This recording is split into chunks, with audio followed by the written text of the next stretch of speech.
This is CBS News Chicago. Topping your 10 at 10 this morning, an active radar with intense storms bringing harsh winds with them.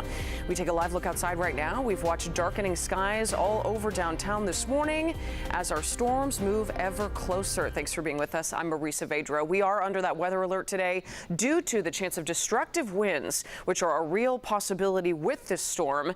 And you know we have live team coverage, the best in town to get you started. Let's begin with meteorologist David Yeomans, who's here tracking where the storms are right now and what is to come a little later today. David. Marie, good morning. Here we go with a big severe weather event all across the area, including Chicago, that will disrupt your day over the next 3 to 4 hours. If we have widespread power outages, it could disrupt your day for much longer than that. Here's the radar picture. We have a very complex scenario, so let me just walk you through a couple things before we zoom in. In Chicago, we're mainly dry. We have a massive squall line with 70+ mile-per-hour winds along it, plowing toward Chicago. First things first, let me give you the approximate arrival time of that. It's moving forward at about 55 miles an hour. That'll put it into downtown Chicago at 10:51. Western suburbs, obviously, even earlier than that. In addition to the main event, which is a widespread damaging wind event that we call a derecho, we also have an outflow boundary extending out of that. That's firing up some hail producers with quarter-size hail in Porter County near Valparaiso. We have another outflow boundary down near Ottawa and Morris. These are extremely important when it comes to the tornado potential as this line moves toward the east. Let me put this into motion for you so you can see what I'm talking about, and interacts or intersects with these outflow boundaries. This is where the tornado potential is the highest. So especially in Kane County, Aurora, Romeoville, Homer Glen, into the south side of Chicago and Indiana, we think, get tornado warnings as this squall line intensifies and moves eastward. We're also watching this band off to the south for the potential of tornadoes here as well. As we zoom in a little bit, we're getting pounded by heavy rain, damaging thunderstorm winds in LaSalle County, Northville, DeKalb. Nancy, I think we're going wall to wall on this on the stream, just FYI. And as this moves eastward, DeKalb and Sycamore, you guys are getting hammered by it right now. Then next in line, Batavia, St. Charles, and Aurora. And you can see these storms are popping up even a little earlier along that outflow boundary toward Downers Grove. McHenry County, we're getting kind of the worst of it skipping to our south at this time, but we do have the line filling in toward the west. Basically, everybody will be under the gun for this as it moves eastward. Let me pause this and put the radar into a different mode that shows the wind potential with these storms. This is the velocity, and whenever you see blue colors like this, these are 60 to 70 mile-per-hour winds that are hammering DeKalb County. We get these little notches here, which can mean a tornado potential. Not seeing any alarming signs of an imminent tornado now, but we are certainly watching that. And look at the damaging winds. These are most strong, it looks like, in DeKalb County. I'll zoom in here and give you to Chief Meteorologist Albert Ramon, also with me here in just a moment. Let's query some of these winds, though, moving through DeKalb County. Look at this, right near Sycamore. 83 mile-per-hour thunderstorm wind gusts. This would bring down trees. This would cause certainly some significant power outages. Basically, I think we need to treat this like a large EF0 or EF1 tornado, which is plowing into our area. Our Chief Meteorologist Albert Ramon also here as we kick off team coverage. Albert, let me give it over to you as we watch this squall line moving in. This is going to be a big deal as it moves into Chicago over the next couple of hours. So two things that we need to be aware of. One is you got to be ready for widespread across our area 80 to 90 mile-per-hour wind gusts, and at times we could have wind gust bursts up to 100 miles per hour. This includes everyone watching in northeastern Illinois, including the city of Chicago, as David mentioned, closer to 11 a.m., and also northwest Indiana. The other thing that we're watching with every single scan is spin in the atmosphere that could warrant a tornado warning. We already have severe thunderstorm warnings in effect, and as soon as these get upgraded to what we call destructive tag, when we get into the 80+ mile-per-hour wind gusts, that's where we're going to go from the stream where we are now into TV for continuing coverage. So what we're going to do is, again, we're monitoring every single scan here on the Doppler radar, and we were just looking off screen here. There are sampling of winds here north of DeKalb and south of DeKalb that are over 75 miles per hour. So we already have hurricane force wind gusts being detected by Doppler radar. Some of the most intense winds are near Sycamore right now, and we'll come and sample some of these pixels here. This again is giving us an idea just how intense the winds are, and approaching Sycamore, the Doppler radar sampling winds upwards of 80 miles per hour.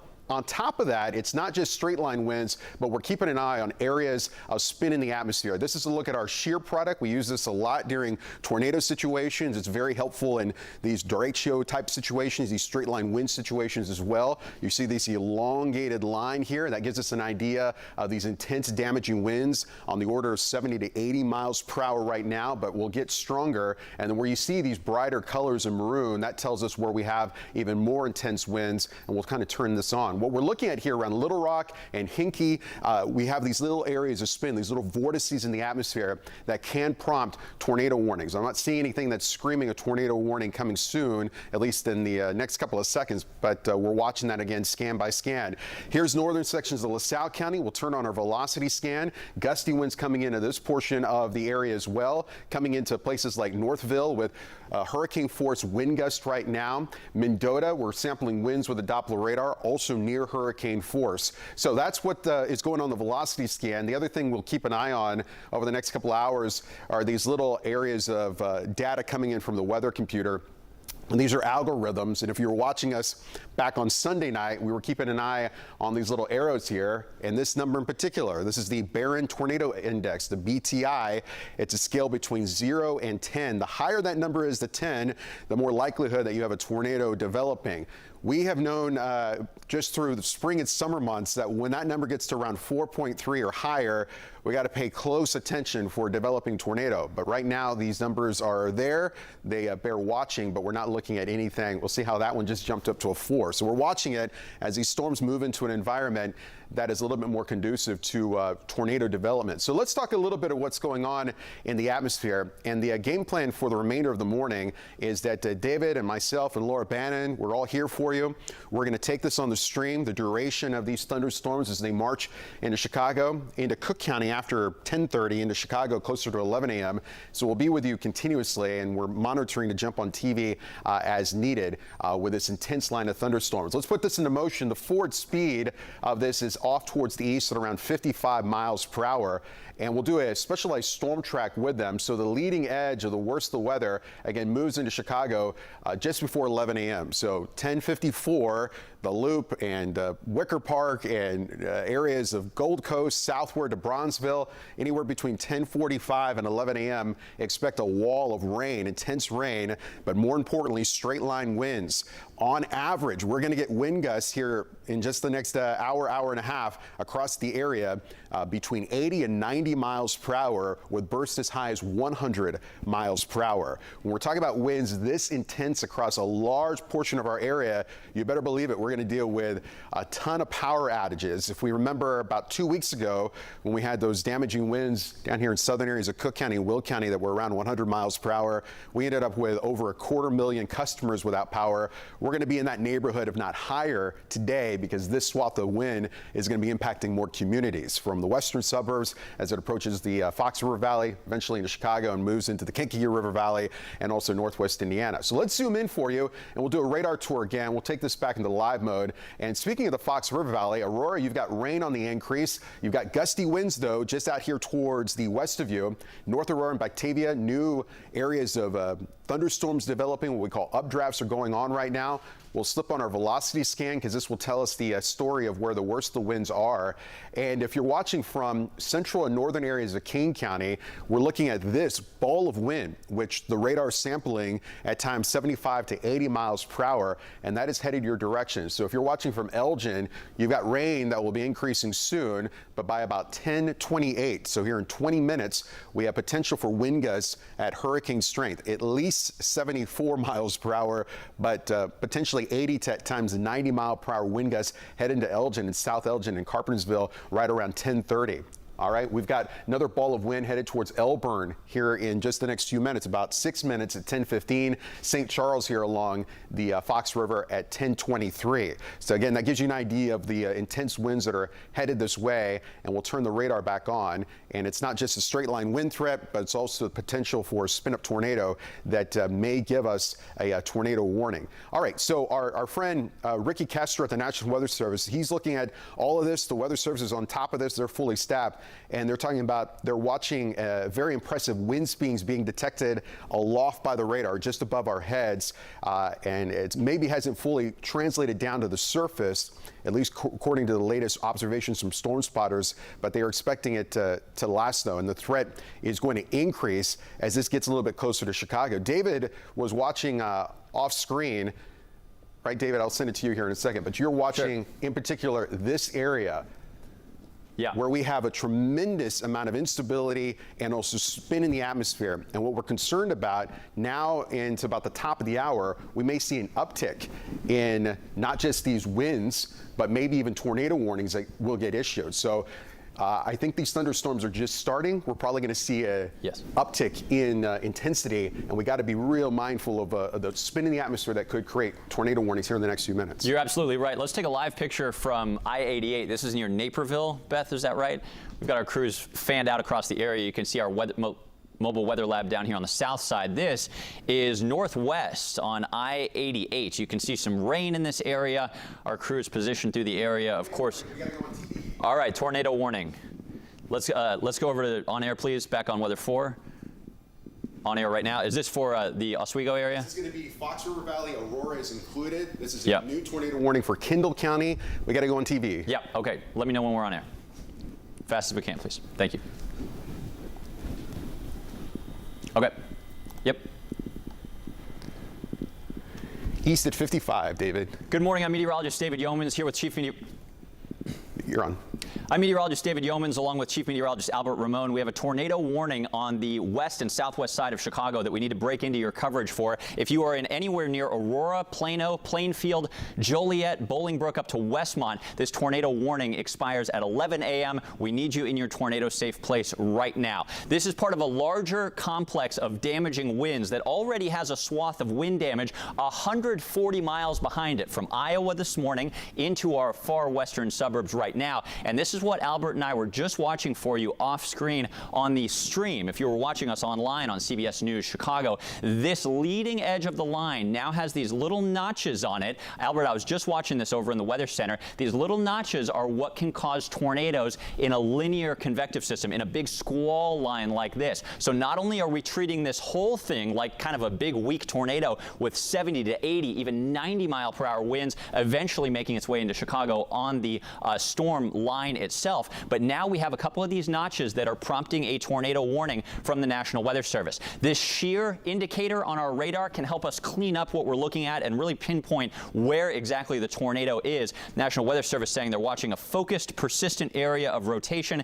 Embedded tornadoes and destructive thunderstorm winds are both possible. So unfortunately, this is not one of those situations where we can really pinpoint exactly where the debris ball is, exactly where the tight rotation is. You see this big line on the shear marker. This is largely a destructive thunderstorm wind gust, which can cause damage by itself, but it's these curved areas of shear, especially right here, I think, northwest of Yorkville. This can be indicative of a tornado. And Albert, I'm even starting to see a little gold here northwest of Yorkville. So this can be indicative of a tornado. Also on the north side of it, look at this. We have a couple of these little squiggly lines in the red. These can also be indicative of tornadoes. So anywhere from Big Rock and Sugar Grove south on 30 toward Yorkville, these are tornadoes that are probably imminent, possibly on the ground right now. This is east of Plano. So Plano, let's get in your tornado safe place just for about 5 or 10 minutes till these storms get farther away. But in the immediate path of these, Oswego, Aurora, Sugar Grove, it's on your doorstep, North Aurora.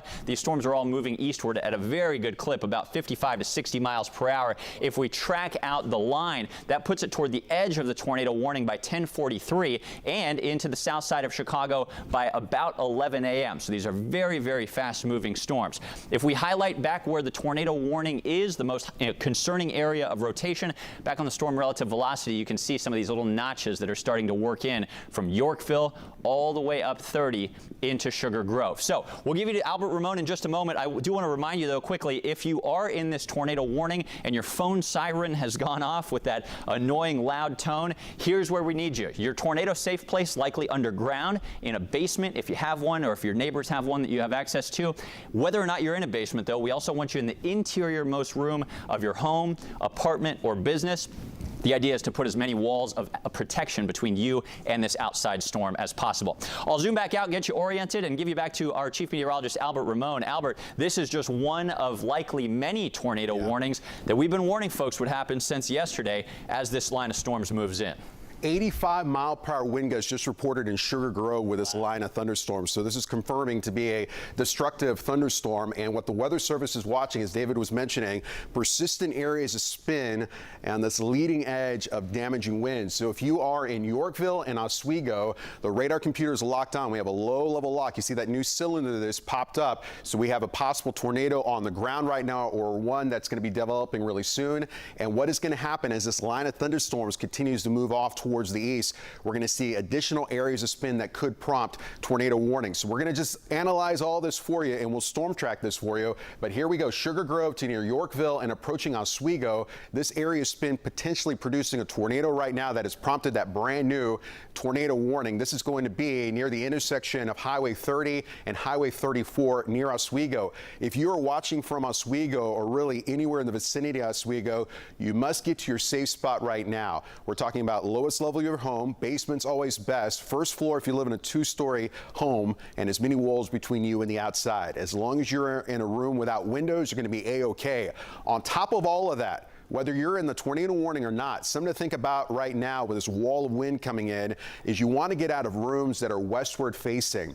And the reason is if your house has windows that are looking off towards the west and you get a wind gust that comes in at 85 miles per hour, like we just got a report from Sugar Grove, could break down tree limbs, could break out your window and injure you. So we want to get away from westward facing windows, not just with this particular thunderstorm, but as these thunderstorms roll across the entire area. So let's get back into the shear product. This has done a brilliant job highlighting where we have the areas of spin. And there you go. We have that ugly S, the ugly snake, as we sometimes call it, showing us these intense winds that are ramping up right in here. So all of our products are coming together. Again, Oswego and north of Yorkville, this is the area that you need to get to your safe spot right now. And there you see, David, you were talking about the gold. One thing. Sirens on in Aurora, by the way, tornado sirens. Tornado sirens in Aurora. And one thing we're keeping an eye here on our shear product. Anytime we start to see gold, like we saw on Sunday night with the EF1 tornadoes, 2 of them in LaSalle County, is you likely have a tornado on the ground right now. And anytime in the past that we've noticed gold pop up on this particular product, at minimum, we've had an EF1 tornado. So this is where we want to take shelter right now. Here is Highway 34. Here is Sundown Lane. Here's a look at State Route 71. This area of the Oswego part of the county, this is where we want to get to a safe spot. So let's zoom out here that we can get our bearings straight, and we'll also do a storm track for you.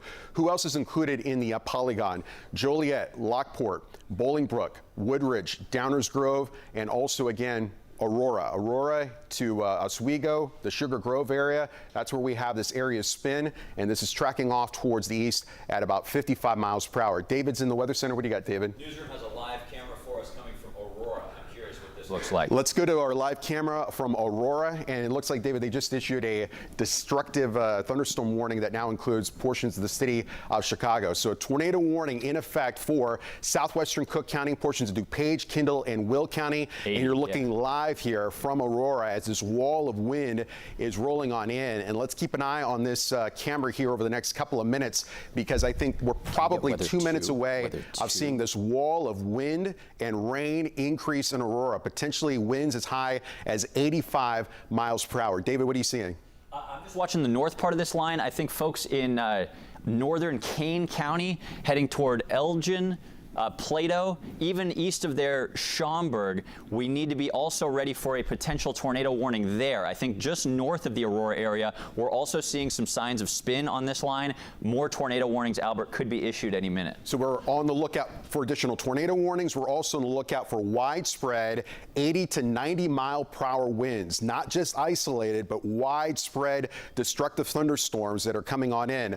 Along with the tornado threat that is increasing around Oswego right now, and we'll go back to the Aurora camera here in a little bit and control and keep an eye on it. As soon as it starts getting crazy, holler and we'll take it. And you'll see this new flashing gold box that does include places like the south side of Chicago, southern half of Cook County. This is a severe thunderstorm warning, but with a destructive tag. This gets going whenever we have winds accelerating above 80 miles per hour. So if you are watching from the south side, if you're watching from southern areas of Cook County, the wireless alert on your phone went off about, a minute and a half ago, and that's the reason why. Here's a look at Mobile Weather Lab. We're going to be keeping an eye on that here over the next about 30 minutes as these storms come on in. Let's go back to our live picture from Aurora, and right on cue, here comes the wall of wind. And let's stay with this for a second, and we want to just give you an idea of what the entire viewing area is going to have to deal with. A wall of wind with, on average, 80 to 90 miles per hour, and at times we could have wind gusts as high as 100 miles per hour. If you have power right now, get that phone charge, get that tablet charge, because there are going to be tens of thousands without power with this line of thunderstorms rolling on in. I'm guessing anywhere probably from 250,000 to 300,000 customers will be without power with this system, and that may be conservative number for the amount of wind that's coming in. Remember in the August 2020 derecho, 6 years ago yesterday to the day, we saw over 1 million customers without power. Now, this one may not be quite as strong, but a derecho is setting up. That's a long swath of thunderstorm wind damage from Iowa into Chicago. If you're just joining us, we have a tornado warning on the west side of Chicago, west of Chicago. This is a live picture from Aurora. Even if you don't get hit by this possible tornado on the ground right now, you will get hit by a long, broad swath of destructive thunderstorm winds. If you're just joining us because your phone sounded the siren, we have a destructive thunderstorm heading into Chicago over the next 30 to 45 minutes, 80 to 90 mile per hour wind gusts. You know what I did earlier this morning? I actually took a big cooler, a big ice chest, dumped all the ice that I had in it from the freezer and closed it. So it's ready to act as a little mini refrigerator for my important food items if we do lose power in the city.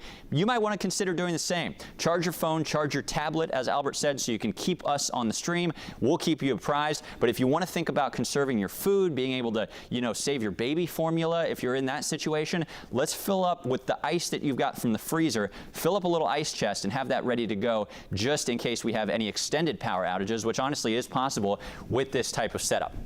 As we continue to watch that tornado warning in Aurora, great live picture. Let's stay with this for just about 15 more seconds. You can see the winds are still continuing to pick up. We've made sure all of our crews fanned out across the area have sturdy shelter right next to them if they do need to run indoors.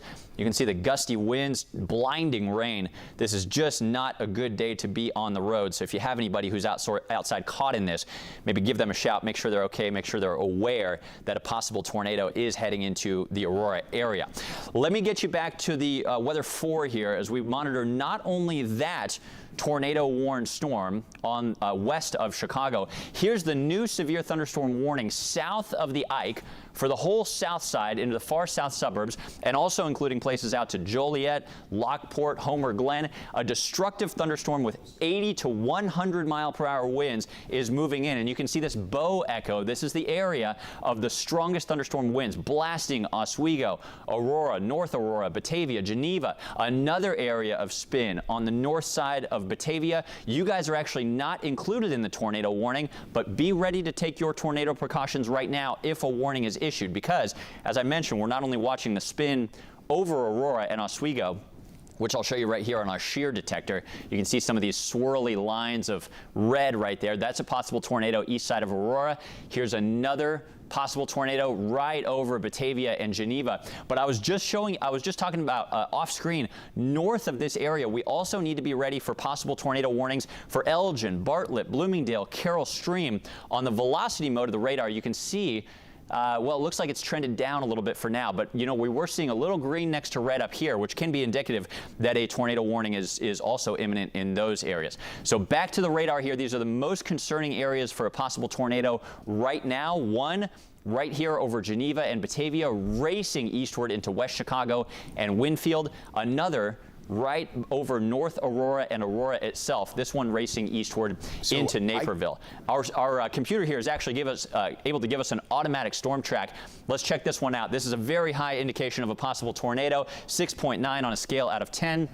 Also seeing some damaging hail over quarter size. Here are the areas that are in line for this possible tornado, including North Aurora over the next few minutes, South Park at 10:35, and down toward Warrenhurst at 10:41. Let me query the other storm just south of there. Another high indication of a tornado here, 6.9 on a scale out of 10. Here are some of the other arrival areas. Albert, what do you got? So base velocity headed towards Plainfield right now, indicating winds of 98 miles per hour. There also have been pixels on the velocity scan of 100 miles per hour back off towards the east of Aurora. We already know we have ground reports of at least 85 mile per hour winds, but if you are in Plainfield, I want you to get away from westward facing windows. We have at times, what David is kind of querying there, winds that are peaking at 98 miles per hour. And this is on their doorstep. On your doorstep. It's moving off towards the east at 55 miles per hour. Romeoville, Plainfield, Lockport. We're getting to our safe spot. The National Weather Service is located in Romeoville. They may also have to seek shelter with this big, bad, destructive thunderstorm rolling on in. 100%. Laura Bannon's in the Weather Center. Laura, you're mic'd up. This is really quick. Yeah, please. We do have eyes on these storms. We've got Scott Wilson. I think he's standing by right now, not only with a live picture, but he's going to kind of talk us through with a little bit of what he's seeing right now. I believe he's in great. Aurora. Is that the Aurora correct? shot? Yes, this is that shot there. Yeah. Scott, can you hear us? I can hear you guys. Yeah, I am at Lake and Indian Trail, just south of 88 in North Aurora. Very, very dark skies, very heavy winds, lots of rain, lots of lightning, lots of thunder. The sky west of me, which I can't quite get a shot of because I'm under a concrete building. We pan over here. The skies are almost black. Let me try and push in here. The winds were coming in very, very heavy. These traffic lights here were really getting pushed around a couple of minutes ago.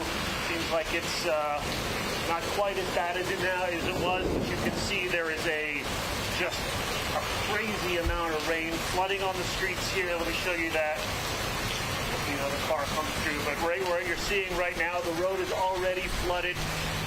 Winds coming in very, very quickly. There's a car coming through. You can see how much water's on the street. Pretty heavy thunder there. I just texted my son to get down in the basement at our house. Lots of rain, lots of wind. I'm shocked people are still driving out here, but I'm safe. I'm under cover, and just an insane amount of rain coming down right now. Scott Wilson, thank you so much. Keep us updated, and I'm glad you pointed out that we've got the flooding going on as well, because it's not just the wind threat and the tornado threat, but the torrential downpours that will inevitably create flash flood warnings. So we'll check in with Scott here in a bit. There you see the big splashing. Wow. All right, so let's get back into it. We do have a wall of wind headed into the Fox River Valley, and eventually we'll be approaching here in Cook County. And this movement is moving off towards the east at around 55 miles per hour. So let's just do a fine-tuned storm track, and then we'll dive back into velocity. But here's a look at the areas of spin. You see the cylinders rotating to the North Aurora, right on top of Aurora. Wall of wind coming into Plainfield, potential wind gusts above 80 miles per hour. This thunderstorm has already had the history of producing straight-line winds of 85 miles per hour. So Plainfield, it is on your doorstep. Moving into Romeoville, hit around 1040. Moving into Tinley Park in the Oak Lawn area around 1050. The rest of the south side of Chicago by 11 a.m. and then should be around Whiting around 11:11. And we'll track it out for downtown Chicago as well. So where we have intense winds, Wheaton here at about 10:37. So here in about 10 minutes. Okay, new tornado warning is coming. Grundy, Kankakee, Kendall, Will. Okay, here comes the new tornado warning. Chicago, 11 a.m. That's when we have this wall of wind coming in on average of anywhere from 80 to 90 miles per hour, but we could have bursts as high as 100 miles per hour. We have a live picture from Plainfield. Is that what you said? All right, Plainfield right here. This is where we have that wall of wind coming in. Here's the thing. We've got these tornado warnings that are popping. We have this very large destructive thunderstorm warning. We got to treat this whole thing like a tornado warning because we're talking about wind gusts 80 to 90 at times 100. This is going to cause widespread EF0 to EF1 type tornado damage. So we're going to focus on the tornado warnings for sure, but let's not get caught up on who's in the tornado warning and who isn't. This is a wide destructive thunderstorm rolling on in. David? Sampled 101 miles per hour base velocity coming into Plainfield. Okay, let's zoom in. 100 mile an hour straight line winds coming into Plainfield. Okay, let's zoom in and let's get into it. There's Joliet. We've got the big bad thunderstorm coming in right now. Let's turn on our velocity scan, and this will really highlight where we have the worst of the wind. So big area of wind, huge wind bag coming into places like Bolingbrook soon, Romeoville soon. There's a look at Plainfield, and in some of these pixels that David was talking about, we're talking about upwards of 90 plus miles per hour. That's showing 94 mile per hour wind gusts, 95 mile per hour wind gusts, and at times this particular thunderstorm, at least the radar has been detecting as high as 100 miles per hour. Where are we going now? This is Warrenville. Warrenville, this is the tornado, Northern Cook and DuPage. That's Northern Cook? That's correct. Central Cook County. We have a new hook that is developing right now near Downers Grove, and that has now triggered a new tornado warning. So we'll keep an eye on all of these live pictures. Let's go to this new spin in the atmosphere. That's likely over Warrenville, Wheaton. This is on the north side of that previous tornado warning. Just north of Naperville. And this new tornado warning does include downtown Chicago. So we have a rotating thunderstorm capable of producing a tornado, and most definitely will be producing destructive winds coming into downtown Chicago. So let's clear this, and we'll get the wide view here for you of what we're tracking. So big area of spin in the atmosphere coming into southwestern areas of Cook County, and then the new tornado warning. You'll see it populate here in just a second on this particular computer, but it's a part of a spin in the atmosphere. Let's turn on our velocity, and the shear product is going to help us track this one as well. Okay, here we go. There it is. So between Wheaton and Naperville, this is where we have a new area of spin and that new tornado warning that it does include all of the city of Chicago now in effect until 11:15. Area of spin coming into Carroll Stream and Wheaton, and this is where we have potentially a new tornado developing along with some very, very intense winds. So you see these little appendages, these little hooks that are spinning up. But we want to treat this entire mass. I just got to tell you this entire thunderstorm, you want to treat it like a big tornado warning, because we are going to have widespread EF0 to EF1 type damage. We can't get caught up on where's the tornado warning or not. Everyone, let's treat this one seriously. We're away, especially from windows, westward facing windows in particular. We're in the center of our home. We're in the basement if it's best, okay? Whether you're under a tornado warning or not, because you see this other big flashing box, that is not just a tornado warning, but also we have a destructive severe thunderstorm warning that is currently in place. We'll turn it back to Doppler radar here, and it's this whole area of wind and heavy rainfall marching towards Chicago. We'll get here in about 29 minutes. The loop at around 11 a.m. It'll be moving into the western half of the city by about 10:45. So you got a few minutes to make sure that the basement's cleared out, the closets are cleared out. But we gotta just treat this situation again like a large tornado warning, not necessarily a large tornado, but wind gusts of averaging 80 to 90 miles per hour, at times 100 mile per hour burst of wind. This is again EF1 type damage. Have your phone charged, because a lot of us are going to lose power. At least 250,000, if not 500,000 or more, customers will lose power from this. David is watching it also from the Weather Center.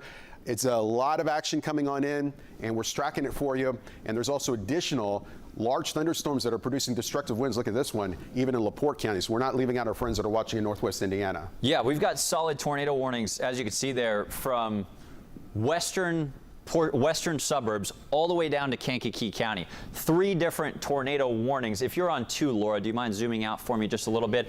3 different tornado warnings that are for the storms moving into the city. I just sampled off air here 91 mile per hour straight line winds with this storm moving over Wheaton. This is the one that's on track to move straight down the Ike, down the Eisenhower Expressway into Chicago. Yeah, there it is. This is the area of damaging thunderstorm winds and the possible tornado right there over Winfield and Warrenville. Some of these blue areas, that's what I was sampling, 90, 95 mile an hour winds. Even if it's not a tornado, this, like Albert's been telling you, is like an EF0 or EF1 tornado, which can take shingles off the roof of your house. It can blow in windows. It can take down entire trees, uproot medium-sized trees. This is the kind of wind and also possible tornado that's moving into Warrenville and coming east down 56 right toward the city of Chicago. This is just one of 3 tornado warnings that we have on a broader view. Everybody inside of these red polygons, from Downers Grove and DuPage County down to Romeoville and Joliet and down into extreme northern Kankakee County and Will County. Everybody here needs to be in their tornado safe place. This is a broad swath of damaging winds. That's part of what we've been telling you. We were predicting 24 hours ago a derecho. That's a 240-mile-plus swath of damaging winds from a complex of storms like this, and that's exactly what we're seeing taking shape. This already has a 150-mile path of damage, and it's not stopping anytime soon. Control room telling me we need to take the Aurora shot. Let's go back live to Aurora. And do we still have Scott here? Scott, let's check in. What are you seeing out there? I'm here. I am still in the same location. The wind has let up a little bit, but let me pan over to you how much water is falling here. The winds are so strong, and there is so much water that there are literally waves in the street. It is just an insane amount of water at this intersection. This car here, let me pull the camera over here. This guy looks like he got stuck. I hope he's okay in there. But this is not an intersection you should be driving through at this point. Scott Wilson, thank you so much. Live picture from Aurora, where the winds have been intense. The rain continues to fall. Scott, we'll get back to you in a little bit. I want to get back to these active tornado warnings because we are looking at strengthening areas of rotation with these warnings as well. And we're also going to do a large storm track for you. So let's start there. And again, the speed of this is off to the east at around 55 miles per hour, like so. So let's do just a large storm track. That way we can get ready. And while we look at this, let's keep in mind that all of these communities capable of seeing winds at least 80 miles per hour. It's going to be 80 to 90 miles per hour, at times 100-mile-per-hour wind gusts, and also spin-up tornadoes, which we'll zoom in just a second. So it's moving in right now in places like Downers Grove. We're going to be looking at Lamont at 10:37, Streamwood at 10:37, and then Lace at 10:38. So it looks like a fire alarm in our building is going off. We'll see what that is. It may just be a test. David? Warrenville. Curious what this looks like because this is right under that couplet where the possible tornado warning is, if you want to take that. Okay, so live picture from Warrenville. This is going to be that same area of spin that David was watching, moving out of northern DuPage County into northwestern sections of Cook County. You got the green, scary-looking skies. That can be sometimes tied to hail being lofted above us, bends the light, sunlight just a bit to give us that. So wall of wind and rain is coming on in right now. We have sirens that are going off across the area. And as we come back to the Doppler radar, okay, we got an announcement in our building. Okay, so all clear here in our building. We're good? Okay, hold on, everybody. Okay, so our building is announcing. We're part of a large building here, Block 37. They're giving everyone in the building a heads up that a tornado warning has been issued, and that announcement will go off in just a second. I know we are weather weary. We've had so many rounds of severe weather with these thunderstorms that have been working across our region starting in March and has continued this summer, but you've got to treat this destructive thunderstorm as serious as any of the thunderstorms that we have dealt with, because it is widespread straight line damaging winds, embedded areas of tornadoes. So again, that's our building announcement. That will go away shortly, and let's go back into it. So areas of spin, and it is picking up right now near Wheaton and headed towards Lombard. So here's the first tornado warning that we are tracking right now. Our shear rate, Carroll Stream to Wheaton to Downers Grove. Areas of spin moving off towards the east at 55 miles per hour. If you are in Lombard, if you are in Westchester, if you're in Elmwood Park, Oak Park, Cicero, time to get to your safe spot. We're practicing what we preach. We're in our safe building right now. We have some folks here in Daly Plaza.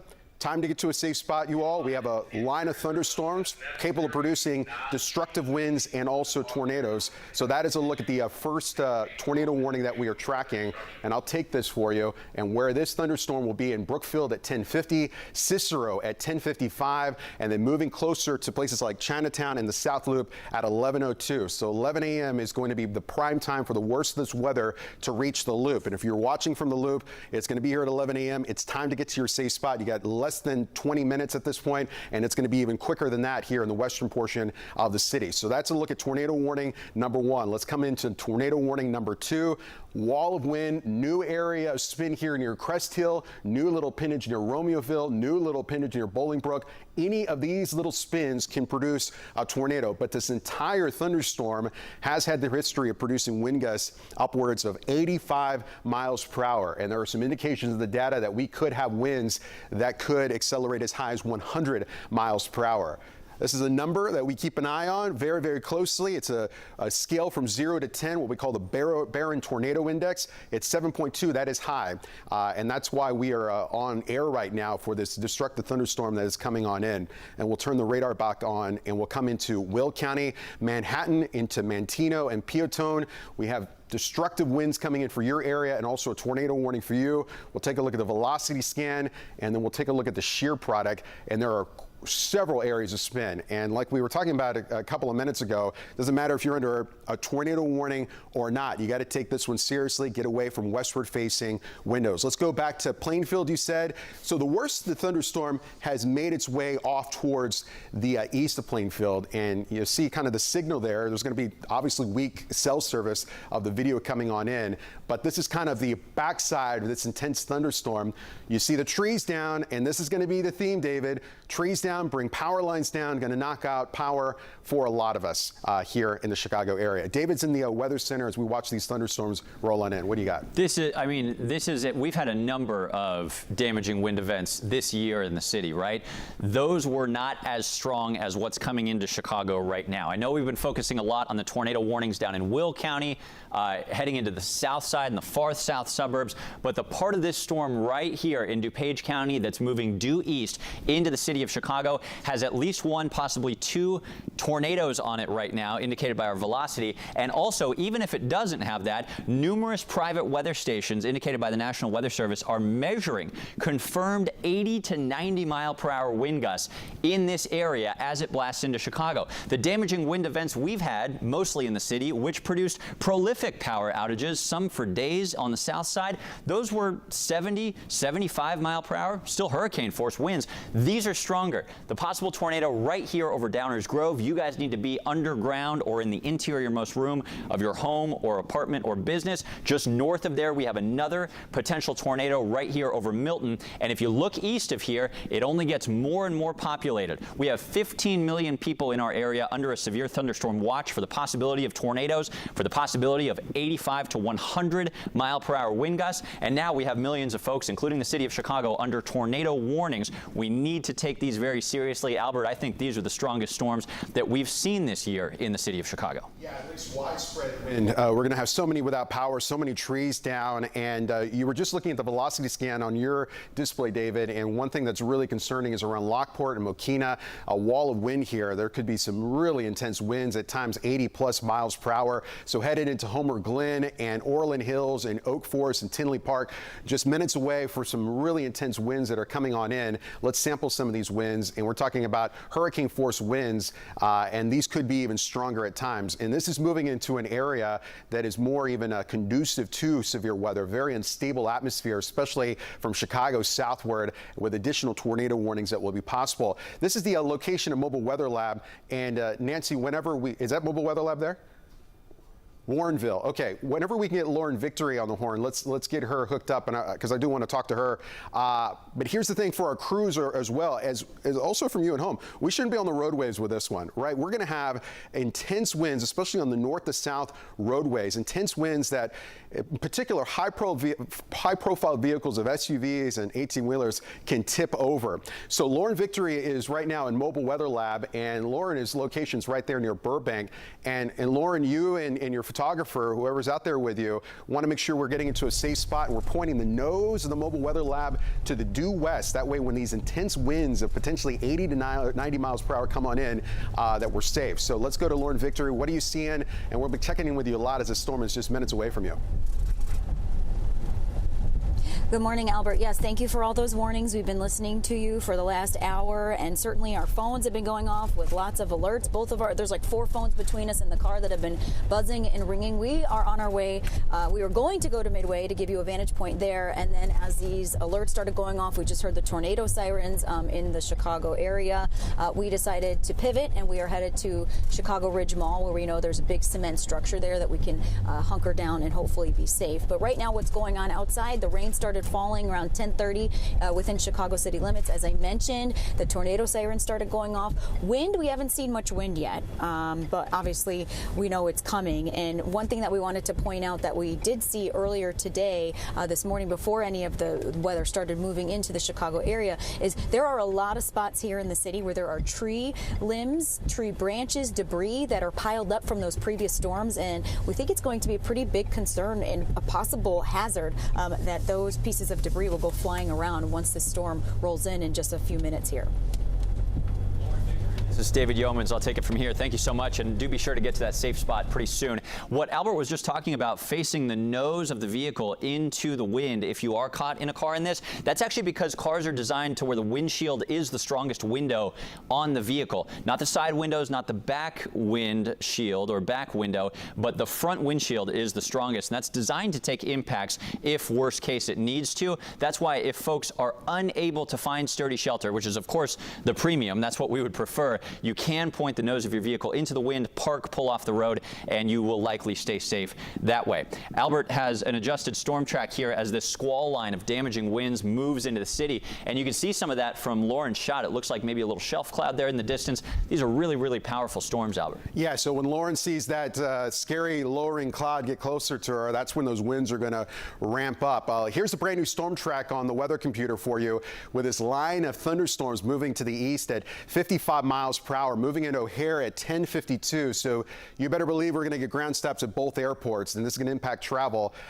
Midway at 10:54, Cicero at 10:55. We're tracking the most destructive winds here on this timeline. West Garfield Park at 10:57, Marquette Park at 10:57, the Beverly Country Club at 10:58, Douglas Park also at 10:58, along with Marshall Square and Little Village at 10:58. Right at the top of the hour, the Dan Ryan Woods, Logan Square, right at the top of the hour at 11 a.m. United Center and the rest of the West Loop just around 11 a.m. And then Ukrainian Village at 11 a.m. Palmer Square at 11, Sherman Park at 11. The Loop downtown right about 11 to 11:05.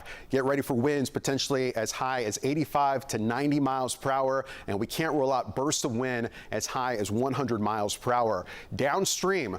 All right, Gary, we need to be ready for 80 to 100 mile per hour wind gusts, along with 100 miles per hour, along with Valparaiso, along with Ogden Dunes in Michigan City, and also Rensselaer. You already have storms of vicinity, but I'm giving you that early heads up like we did the rest of Chicago of what's headed our way. And right on cue, brand new tornado warning in effect now for Lake County here in Northwest Indiana. Let's go to our velocity scan, and you see the wall of wind. Anytime you see the areas of gold here, those are intense straight line winds moving into Tinley Park, moving into places like Peatone and Moni also shortly. We'll go to our shear product because this really can give us an idea of what's happening in the atmosphere. And it looks messy, right? But you see the areas of green and maroon. That's showing you those intense straight line winds and areas of spin that could easily produce a quick spin up tornado. But we're not really focused in on who's in the tornado warning, who's not. It's important, but I want everyone to take this seriously like it's a large path of tornado damage, right?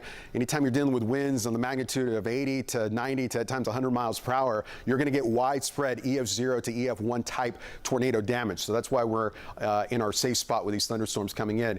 And control room, whenever Lauren starts to experience some really rough weather, which I think is going to be in less than 2 minutes, here's a look at where Lauren Victory is in Mobile Weather Lab, approaching 294 right now on West 95th Street. Hickory Hills, this is that straight line wind damage that's coming on in. But anyway, whenever it starts to get rough for Lauren, we'll go back to her. But let's make sure you're in a safe spot. David's in the Weather Center. What are you seeing on your end? Thanks, Albert. Laura has a quick power outage update, and I also want to focus in on some folks near Mokina. Laura, what have you got?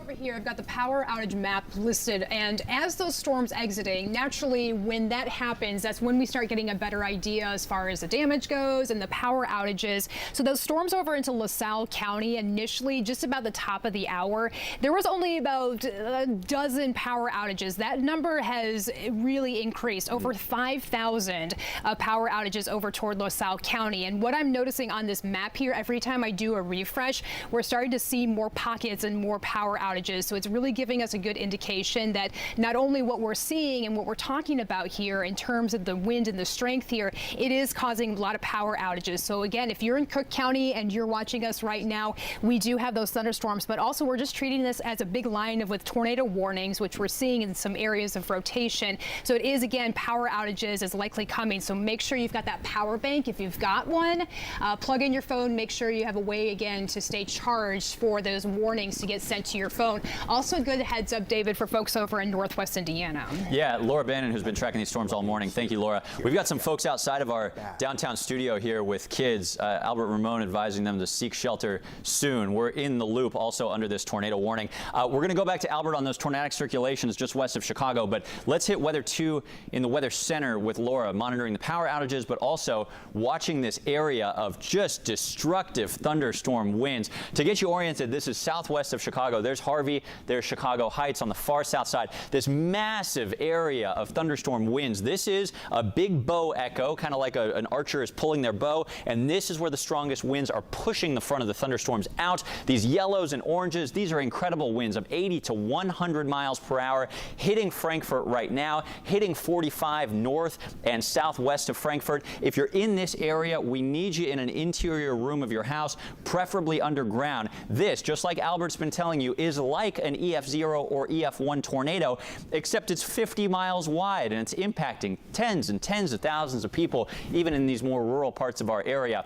As it starts to hit more populated suburbs, New Lenox, Frankfort, out towards Chicago Heights, Orland Park also impacted Manhattan. This is going to cause widespread severe tree damage, and I fear widespread severe power outages. Some of these storms, Albert, that we've seen recently that were even weaker than this caused power outages for days. You remember, was it last week down in this same area we had 100-mile-per-hour straight-line winds in Moni? We could see a similar setup. That caused power outages for days. I fear the same thing likely happening right now. And that storm right there near Orland and Tinley Park getting even stronger. I think we're going to probably get some winds reported there on the order of 90 or 100 miles per hour. This is important. We have a lot of families that are watching outside our station right now. We're still in prime vacation season. There's a lot of visitors from out of town here in Chicago. We are 10 minutes away from the loop, you all, for having intense winds, potentially as high as 90 plus miles per hour, along with a tornado threat in the loop. So we need to get to our safe spot right now. If you're watching from a hotel room thinking, where do I go in a hotel? You want to get away from those windows, especially westward facing windows. If you live in a high rise, you have an apartment in downtown Chicago, you got to get out of those apartments that are floor to ceiling windows, and you want to go to a stairwell that is going to be protected with concrete, right? Stairwell and lowest floor you can go. Make friends with your neighbors if you live, in a walk up. But this is what's headed into Chicago here in 9 minutes, at least in the loop. It's already moving in the western half of the city. Tornado warnings are in effect, but this is a destructive thunderstorm, the kind that we don't really see a whole lot here in Chicago. And it has been a crazy severe weather season, starting in March and continuing in June and continuing 10 days ago. But this is the most powerful thunderstorm, at least for parts of the city, that we've had to deal with. So again, the heads up, we're telling folks, if you have a basement, that's where you want to be, away from westward facing windows. But if you're in a hotel, if you live in a high rise, we've got to get away from those floor to ceiling windows. This is a powerful thunderstorm, and you got to take this one so seriously, because we have ground reports of damage, and also we have ground reports of flooding. And we'll look at that live picture right here. This is from Plainfield of a tree down. This kind of gives you an idea of what's headed into Chicago. And we have a large tree down. We're going to have a tremendous amount of power outages. Hundreds of thousands will be without power with this straight line wind that's coming on in. New areas of spin are popping up. So we're going to hang out with you here for a second. If you're watching from Tinley Park, we're in our safe spot. It is rocking and rolling outside with the wind. And you see new areas of spin developing headed towards Flossmoor, Homewood, Glenwood. We're in our safe spot right now, not just this area, but really area wide. I want to sample some of these winds, because anytime we start seeing pixels this, look at this, David. This confirmed about 10 days ago, 2 Mondays ago, 102 mile per hour wind gusts being detected by the Doppler radar. And the radar's not far away from this area. The radar is in places like Romeoville from the National Weather Service, but headed into Flossmoor right now, 100 plus mile per hour winds. Then into places like Glenwood, Chicago Heights will be between 90 and 105 mile per hour winds. This is an area hit so hard by straight line damaging winds 2 Mondays ago. and you're headed into another event where you're going to have power outages and trees down. Areas spin with a tornado possible there. Areas spin to the north of Monee around Highway 50 near Richton Park, headed to Crete. There you see the area spin in Chicago Heights. So we're talking 90 to 100 miles per hour in this portion of Cook County into Will County, and that stretches down into Peatone, potential for 70 to 90 mile per hour winds. And look at this live picture from, where's that from? This is from Harvey, of this straight line wind that is rolling in right now. So the National Weather Service talking about the possibility of a strong tornado with that part of the storm just south of there toward Homewood, Chicago Heights. We've got tornado sirens separately in Jefferson Park. A possible strong tornado developing on that part of the line right near Homewood, Thornton, Harvey, and Chicago Heights. And you can see, even without a tornado, Albert, how strong those damaging winds are. And this is going to be rain wrapped, meaning you're not going to be able to see a tornado, strong tornado. It's going to be rain wrapped, shrouded by heavy downpours. And let's go to our shear product. This was, yep, there we go. We have most likely at least an EF1 tornado on the ground right now near Flossmoor and Homewood. If you're in Hazelcrest, Homewood, also Glenwood and Thornton, you have to get into a safe spot. Lowest level of your home, basement best, okay? If you're watching from the south side of Chicago, the rest of southern areas of Cook County, we're in our safe spot, but we most likely have a tornado, and it could be strong on the ground right now around Flossmoor and also making its way towards Homewood, as David was saying. Anytime we start to see golds like this on our shear product, it has been almost every single time at minimum an EF1 tornado, and as we saw back in June 11th, EF2 to EF3 type tornadoes. What are you seeing, David? And scan just south of there, we got another likely tornado on the ground. Can you hit me in the Weather Center just for a second? There it is. While Albert gets that up, let's get Weather 2 in the Weather Center. We have some really crazy cameras from the Chicago area as these storms roll in. Our Laura Bannon helping to manipulate these. This is Rate Field on the south side. You see that? That's a shelf cloud indicative of damaging thunderstorm winds surging into the city. Laura's got a couple other views as these storms roll in. O'Hare was getting hammered. This is a view from downtown. You can also see that shelf cloud called an Arcus cloud. That's really indicative of damaging, powerful thunderstorm winds right there. Laura's highlighting it for me. And if we go back, let's check out I think it was the O'Hare camera or some of the others that are really getting hammered. Here's O'Hare. Just a couple moments ago, we saw these really dramatic clouds blowing in. Not a good day to be on the roads. We have not only a big area of damaging thunderstorm winds rolling into Chicago. Look at that view from Grant Park. Great shot west of the city. But at least, Albert, at least 2 possible tornadoes. Probably confirmed tornadoes, likely tornadoes on the ground right now south of Chicago. Weather Service is saying it's a confirmed tornado right now in southern areas of Cook County. Let's go back to my radar computer. I'm going to turn on our debris detector if we can see debris being lofted. Come back to the wall, guys, in the control room. And there we go again, Homewood and Flossmoor. Let's turn on our debris detector. But we have a confirmed tornado on the ground. There it is right there. And we'll give you some cross streets. So we're looking at right around Flossmoor Highlands. And this is going to be, okay, that just updated, but we did have a tornado debris signature right around Flossmoor Highlands and Flossmoor. This is where we're in our safe spot, along with a tornado that could be strong on the ground right now, destructive winds that spread out away from where this tornado is. So again, that's where we have, and look how fast this thing's moving, east at 55 miles per hour. There's the new area spin around Thornton and Glenwood, and the cross streets here for you is going to be, we'll zoom in here for you. This is going to be Stony Island Avenue near Glenwood, all right? Flying. You saw 70 mile an hour forward speed. That's what it is now? Flying. Okay, so that's picked up on speed. There you go, David. There's the scariest, that was we sometimes say. That's where we have the signature of the most intense rotation in the atmosphere. If you're in Lansing, we are in our safe spot, and now into northern sections of Lake County. If you're watching from northern sections of Lake County here in Indiana, from Gary to Ross to Maryville to St. John to Highland, safe spot right now. Large tornado on the ground. It is confirmed by Doppler radar. We're talking about at minimum an EF2 tornado. It is confirmed by Doppler radar. We have lofted debris, and want to give a heads up. We have some people outside the station. We have a destructive thunderstorm moving into Chicago right now. Within the next 3 to 5 minutes, you have to seek shelter, okay? Also an area spin headed into St. John, but you see, what do they have here? They have a confirmed tornado. Okay, that's in purple there, and this is because of this area spin. David in the Weather Center. Yeah, that's a likely tornado heading into St. John that you're picking up on. National Weather Service seeing what you're seeing. At least 2 tornadoes on the ground right now with those storms.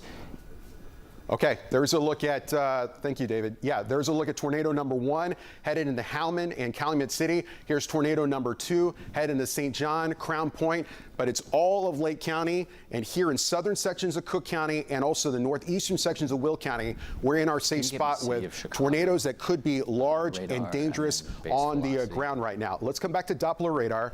And I just want to give you a heads up here in Chicago, wall of wind coming in.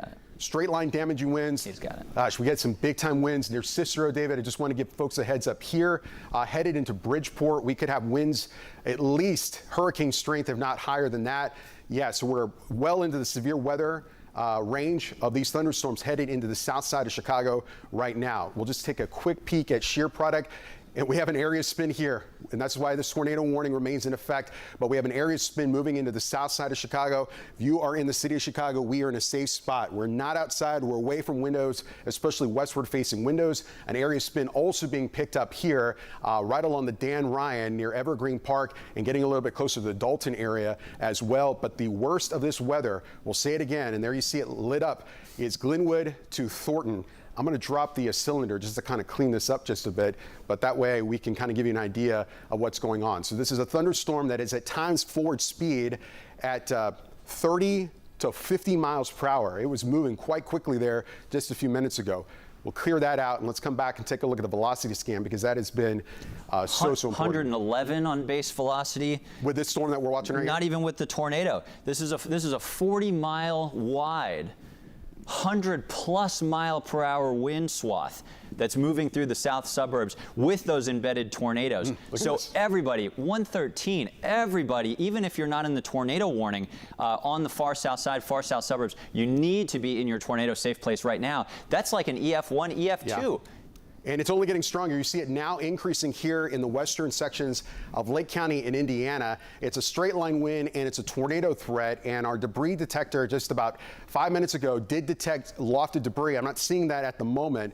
We'll come back to velocity, and there are at least 2 areas of spin with this particular thunderstorm, which it looks like maybe it's starting to become a little bit more straight line wind dominant, where I'm not seeing as tight of a signature of rotation, but either way, this is going to create tornado-like damage over a huge swath of southern Cook County into Will County into Lake County, and we are in our safe spot with active tornado warnings in place. And it looks like the St. John velocity is picked up as well. So this looks to be now the tightest rotation here in Lake County. St. John, and then moving closer to Crown Point and Maryville, we have an area of spin that is picking up right now, and we'll sample these winds. These are going to be some intense winds with that pixel of a... Okay, this is a loft, right? But it's not that much aloft. We're talking about the potential at the surface of at least 110 miles per hour, and it's wrapping around. We may have a large tornado in the making right here. Let's see what our shear product says. And if we see, we have the signature of a tornado developing, if not on the ground right now, but if it's not on the ground, we have straight line winds exceeding 100 miles per hour headed towards Crown Point and headed into Winfield. David? This just hit Lansing, the area in far southern Cook County that had a tornado a couple of weeks ago. They just got widespread wind damage of 120 mile per hour winds. That was stronger than the tornado that hit there a couple of weeks ago. That was a 95 mile per hour tornado, I believe. These are stronger than most recent tornadoes, and it's 40 miles wide. It's blasting, as you said, Albert, from Cook and Will counties. Now the worst of it heading into Lake County, Indiana. Okay, let's do a reset. 11:01. You're watching CBS News Chicago at 11. Live continuing coverage of destructive winds and tornadoes rolling through the area. I'm Albert Ramon, David Yeomans, Laura Bannon, and the rest of our news crew are here right now, and we'll take you through the duration of this. But here's what you need to know. Widespread 80 to 100 mile per hour winds, and it's been confirmed ground truth and also by radar. At the same time of these destructive winds that are rolling through, there are spin up tornadoes that could be strong. We're talking about on the order of EF2, if not stronger at times, hitting an area hit so hard just 2 Mondays ago. So we're going to do a radar tour. If you're watching here from the North Shore, northwestern or western suburbs, you're good right now. The worse the weather is from Chicago southward. The rain and the wind picking up in downtown as we speak. We could have wind gusts moving moving into Chicago, especially the south side of Chicago, exceeding more than 70 miles per hour. You see these bursts of winds, including getting closer to Whiting. We'll zoom in here, right here, moving a little bit closer to South Chicago. We got area wind here, 70 to 80 miles per hour around East 95th Street, and moving a little bit closer to the lake. This is going to be just north of Whiting and also the South Chicago area. But the worst of the wind, almost a carbon copy of what we had to deal with 2 Mondays ago, is focused in over southern Cook County and now moving into Lake County with radar sampling winds above 100 miles per hour, potentially as high as 110 miles per hour. We're going to have power outages. We're going to have tremendous amount of structural damage with this thunderstorm. And on top of all of that, there are areas of spin in the atmosphere. I'll turn this back on, that are prompting tornado warnings. And again, if you're in Highland and in Hammond, we're in our safe spot right now. You have maybe 2 minutes. Actually, it just moved in. There's a look at the new update. It's rolling in right now. If you are in Gary, southward along I-65, it's safe spot. We're away from windows. We're in a room lowest to the floor, and it's also going to be your basement best. Crown Point, we have winds moving in right now, an area of spin for you right around Highway 55 here in Lake County. So at the moment, the worst the wind focused in over Lake County here in northwest Indiana, but it's still really bad down into Will County around Grant Park. That's not the Grant Park in the city of Chicago, but Grant Park in Kankakee County, I should say. Will County, Beecher, and Crete dealing with it as well. But the new areas of spin that we're watching, and we'll use the shear product because that does such a great job, is going to be here moving towards Gary and here right around Crown Point. This is where we could have tornadoes on the ground right now. Just worth taking a look at the debris signature. David, we have a few debris signatures on the map. North of Crown Point, we'll go to velocity here. Yeah, so we have a tornado on the ground right now, confirmed by Doppler radar, just north of Crown Point, headed closer to 93rd Avenue and Taft Street. So we'll go back to our shear rate. There you see the spin, and look at this. We're going to turn on the debris. Tornado is on the ground. You see it? Tornado debris in St. John, yep. Okay, so just north of Liberty Park, tornado on the ground. We could have EF0 to EF2 type tornado. Just based on the velocity, we'll take a look at this. We can almost guesstimate what we have in terms of damage. But, David, we have probably an EF2 tornado on the ground right now, just north of Liberty Park here in northwest Indiana, confirmed by Doppler radar. It's a confirmed tornado. It's racing into Merrillville, another area that's been smashed by severe storms repeatedly. Some areas there are still cleaning up from the last round. Tornado on the ground now, moving into Merrillville. This is just incredible. Merrillville hit hard by the June tornadoes. Now here we are a couple months later, with another tornado heading into town. Can you give me a new forward speed, and we'll do a storm track with this one, because it has been fluctuating. But a debris signature here, moving away from St. John. It's going to be north of Crown Point. This is where we have a confirmed tornado. We'll go back to debris. See if the computer agrees. You guys are wrestling for control. No, can you just give me forward speed, Laura? I got east at 70. Okay, east at 70. Thank you. Let's do a, gosh, it's moving so fast. Let's get some people on here so we're ready to go on where this tornado is. Again, this is a tornado on the ground, east at 70 miles per hour. May need to do some more real estate because it's moving so fast. Yeah, let me redraw this. That way we can get some more communities here, in particular Valparaiso, for you. So this is, you can see it lighting up like a Christmas tree. That's the debris signature. I'm going to get this eventually, I promise. East at 70. Okay, let's track this out for you. Moving so fast. Gosh, okay. Well, we may have to do this off screen. Just that's tricky. That's all right. Yeah, because we usually don't get tornado warnings this fast. Well, nor do we get tornado warnings that say winds in excess of 100 miles an hour, even outside of the tornado warning, are expected. This is extraordinary. Laura. I was just going to say if Albert wanted to step off, then I can draw it for him. I got it right here. You got it? Yeah, you just Valparaiso got it. at 11:19. Valparaiso at 11:19. Tornado is on the ground right now in Lake County, and it's headed into Porter County. If you're in Valpo, we got to start getting to our safe spot. We are now under a tornado warning. It appears here in Porter County. That's why that tornado warning is issued with that debris signature that's coming in. David? Quick update here in the Weather Center for our friends in Chicago. National Weather Service saying that as the worst of the tornado threat moves east of Chicago, they will be clearing all Illinois counties, including Cook County and Chicago, from the tornado warnings. So folks in Chicago who have been sheltering for the tornado warnings, thank you for doing so. You can now come out of your tornado safe place as the tornado threat moves eastward. Albert. Worst of the winds, though, continue to be in Lake County here in Indiana on the average of 100 to 110 mile per hour winds. It's straight line, widespread destructive winds moving across Lake County right now. And then on top of that, we have the area that is producing a tornado. We'll come back tracking our debris signature, and at least the debris signature is weakened. We're not seeing that here on the radar display anymore. We'll go back to velocity, but we probably have, it may have lifted, but we probably have another tornado developing right now to the south of Maryville and moving away from I-65, about to cross places like Colorado Street and Lincoln Highway, East Lincoln Highway and Colorado Street,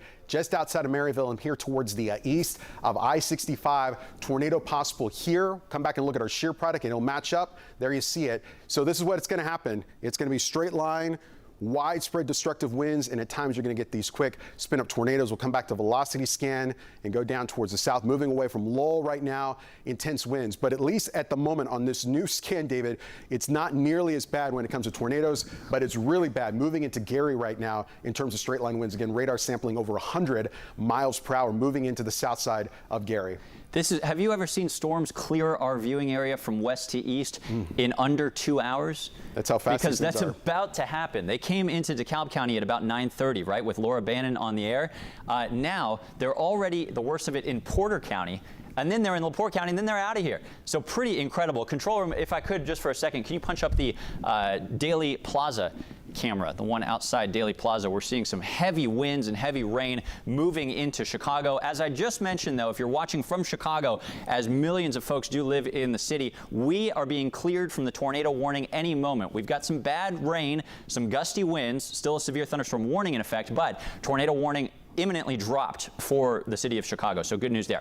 Thank you guys so much. Let's go back to here on the weather 4. Storms now moving east, according to the Weather Service, at 80 miles per hour. I have never seen a forward speed of a storm so fast. The tornado-like straight line winds, they say, are moving across into the Valparaiso area within the next 10 minutes. Again, tornado warning likely to be cleared from Chicago any minute, but the main focus that we've got over here is well south and east of the city, where this tornado-like straight line wind event is ongoing. So let's get you oriented here. If you're just joining us, I know we've had a lot of weather coverage, but some of you have busy days. Maybe your phone went off in northwest Indiana, rather, or maybe you've been watching for a while from Chicago. Chicago and all of our northern Illinois counties are now clearing from the worst. We still have some bad storms from the far south suburbs and the city of Chicago all the way down to Kankakee, but these are still producing severe wind gusts, but the tornado threat has passed. The leading edge of this line, which is now cleared of Chicago, it's a problem for Mariners on the southern portion of Lake Michigan. It's a problem for Lake County, Indiana, Porter, Newton, Jasper, and LaPorte counties, but this is moving south and east of Chicago. What's been incredible about this storm, remember we were predicting for you 24 hours ago, our models were showing a big swath of wind damage blasting through the whole area. That's exactly how this has transpired, but even stronger than predicted. We've seen radar indicated winds of up to 124 miles an hour, even outside of confirmed tornadoes, of which we've had at least two. At least two confirmed east tornadoes. At 80 miles per hour right now. Yeah, east at 80 miles per hour. Incredible. So a quick storm track for you, and we're going to have to cover a lot of real estate with these. And if you pause for a second, I'll do that time of arrival. Let me adjust that for you, and I'll get that for you. Great, go ahead. Thank you so much. We're tracking out the worst part of this bowing line of thunderstorms. So maybe if you're watching from southern Newton, southern Jasper counties, you guys are actually fortunately getting skipped to the north by these storms. We'll still keep an eye on it. Sometimes you can get a rotation on the south end of this, but as of right now, you guys are getting missed. The focus is for your neighbors to the north. Destructive winds, embedded tornadoes moving into the city of LaPorte at 11:31 a.m. That's in 20 minutes, and it's 2 counties away from you. These are moving faster than cars move on the expressway, even without traffic. These are really extraordinary storms in terms of the forward speed. They're going to catch some people off guard, and in terms of the destructive thunderstorm winds that they've been producing. Here we have a live picture coming in from where this is from Oak Brook. I-88, thank you guys, clearing out from the worst of these storms in Oak Brook for now, but our friends in Indiana still under the gun. Let's go over to the base velocity, we call it. This is just pure thunderstorm winds, what we watch for in these situations. And some of these dark orange and dark maroons that we're seeing, these are really alarming thunderstorm wind gusts that are blasting through Gary, blasting through New Chicago. A couple of these at 100+ miles per hour. Look at that on the north side of New Chicago, up to 93 miles an hour. Even on kind of the weaker part of this storm, if you will, these are still hurricane force winds, 70 to 80 miles per hour.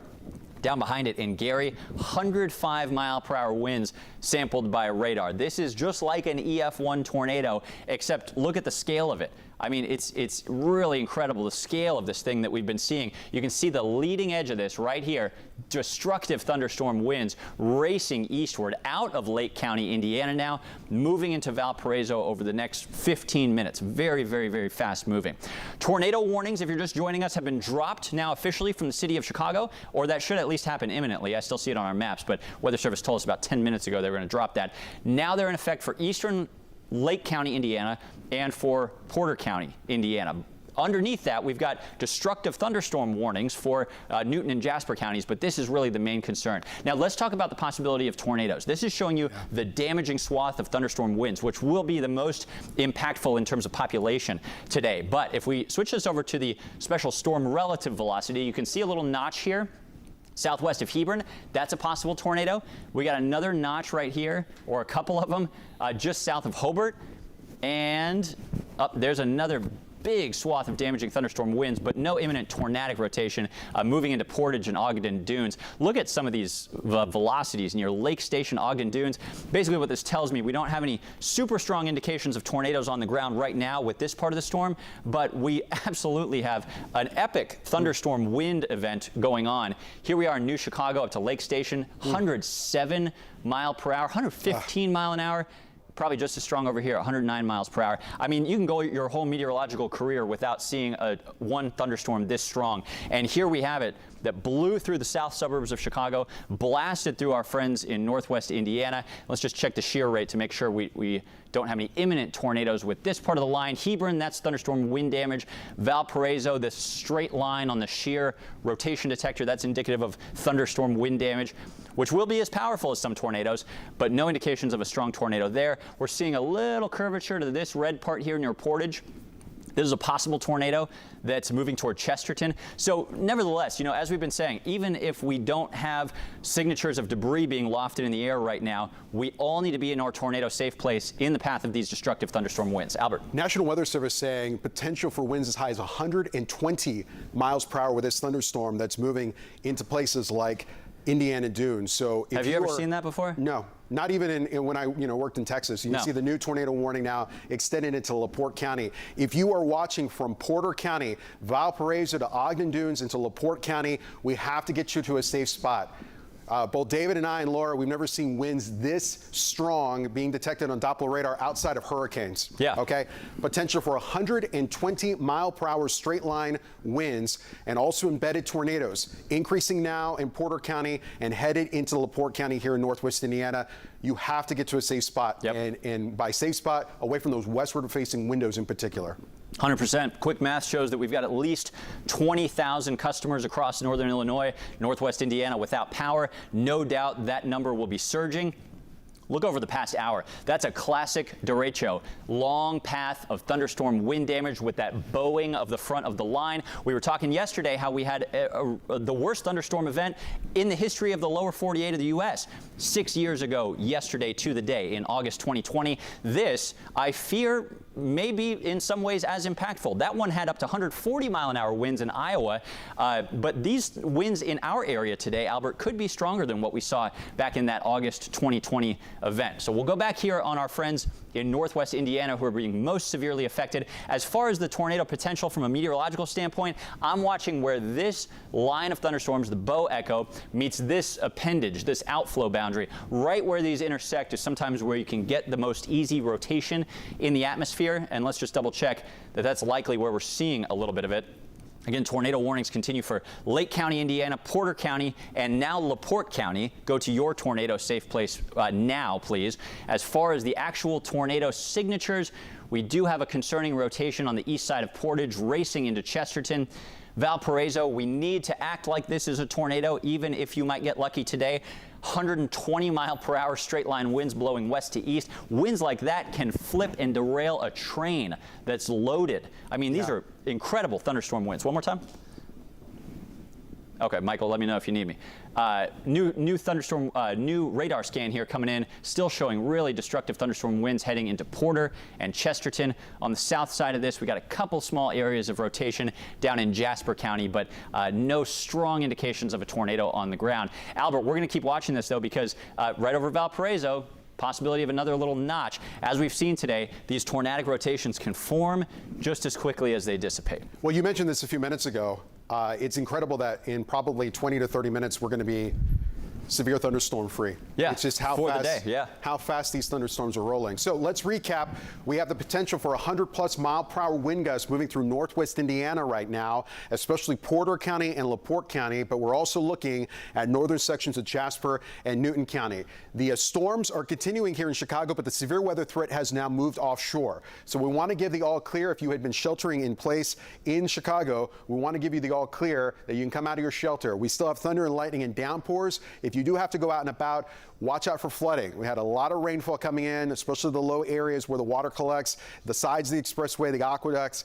That's where you want to be careful. But things are improving as we speak here in Chicago, and the severe weather threat and the tornado threat has ended. Laura Bannon joining us in the Weather Center. And Laura, incredible winds coming into northwest Indiana. What else are you seeing? Yeah, so speaking of that exact thing right there, we got a report that the winds are so strong that cars have moved in a parking lot. Where is this at? This is out in Portage. Okay, so Portage is getting the worst of the wind right now. Yep. Let's sample this. So strong that cars are moving that are parked right now. So that just gives you a good indication as far as what's really, it's really hard to grasp. You know, we're talking about, we've got winds over 100 miles per hour. For us, I mean, we don't see this too often. So that really gives you a good indication with the strength and the magnitude of these storms that are moving across Indiana now. So here along that very, very busy corridor, I-90, I-94, we have winds anywhere from 100 to potentially as high as 120 miles per hour at times. I fear that we're going to get a lot of reports, especially on the north, the south running roads like I-65 of tipped over vehicles, especially high profile vehicles like 18-wheelers and SUVs. We have not seen winds this strong moving to northwest Indiana like this, at least in recent memory. And we've gone through so many severe weather events. David's in the Weather Center. What are you looking at? Laura, you want to drive me on too? Let's check out on Valparaiso, not only the damaging thunderstorm wind event that's blasting into town, but the possible tornado developing. Yeah, Doppler winds showing some strong rotation developing. Albert, why don't you go ahead and take it? Okay, so here's what David is watching. Here's our next couplet. Here's our next area spin. If you're in Valparaiso, we are sheltered in place. We're away from windows. If we're able to get to a basement, we're underground, because it's not just destructive winds moving into Valparaiso right now, but also the potential for a developing tornado. It's something we've had to deal with the last couple of hours of these spin-up tornadoes. And oftentimes you get spin-up tornadoes with these line of thunderstorms that are going to be in the weak side. I don't think that's the case today. We probably had at least an EF2, at least one EF2 tornado that was south of Chicago, southern areas of Cook County. So here's a look at, and it just passed through Valparaiso.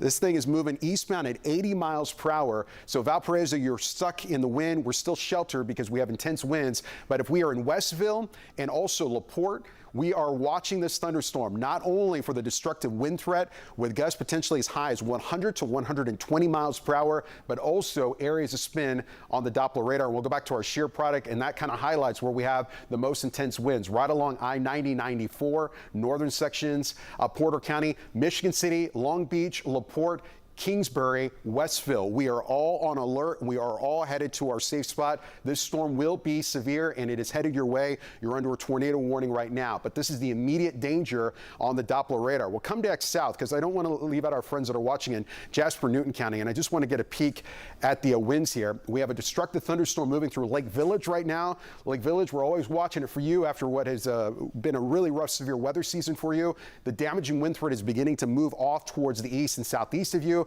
but it's moving into Roselawn right now. And here's a look at I-65. No travel in I-65. If friend, family member, they're on I-65, let's pull over, because not necessarily a tornado threat, but a straight line wind threat that if you're in a high profile vehicle, especially an 18-wheeler, will tip you over. So I-65 from Roselawn southward to Fair Oaks all the way down to near Rosebud, that's where we need to not be on the road, right? Let's just pull over and be safe. And it's moving so quickly, you won't have to pull over for long and get back on the road. But we want to give you that heads up. David, what do you see in the Weather Center? The wind damage swath from these storms, Albert, has just now reached 240 miles long. From eastern Iowa to LaPorte County, 240 miles. This could be known as the derecho of 2026 when this is all said and done. It's now officially met that qualification. And it's not going to stop anytime soon. You think about the environment that's it's headed into beyond us, the rest of the Ohio River Valley, they're going to have to be dealing with this as well. And this is going to be just a big problem, but we're going to be done with it really soon. So wide swath of damaging winds still in Lake County, across Porter County, headed into LaPorte County. And you see by the gold from Portage to Chesterton, this is where we have the worst of the winds. I'm just going to get a quick peek at here.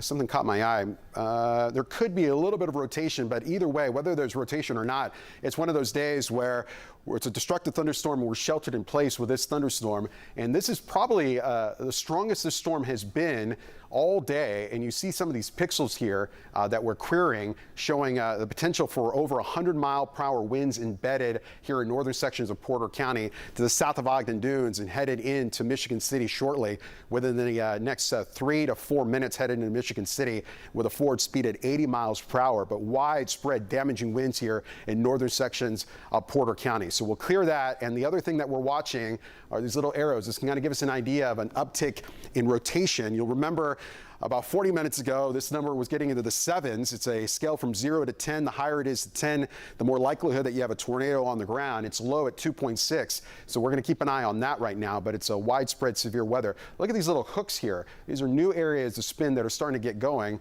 So we'll click off on that. And here, moving away from Valparaiso, this is where we could have a potential for a tornado that's headed into LaPorte County. And let's continue to just kind of work this line.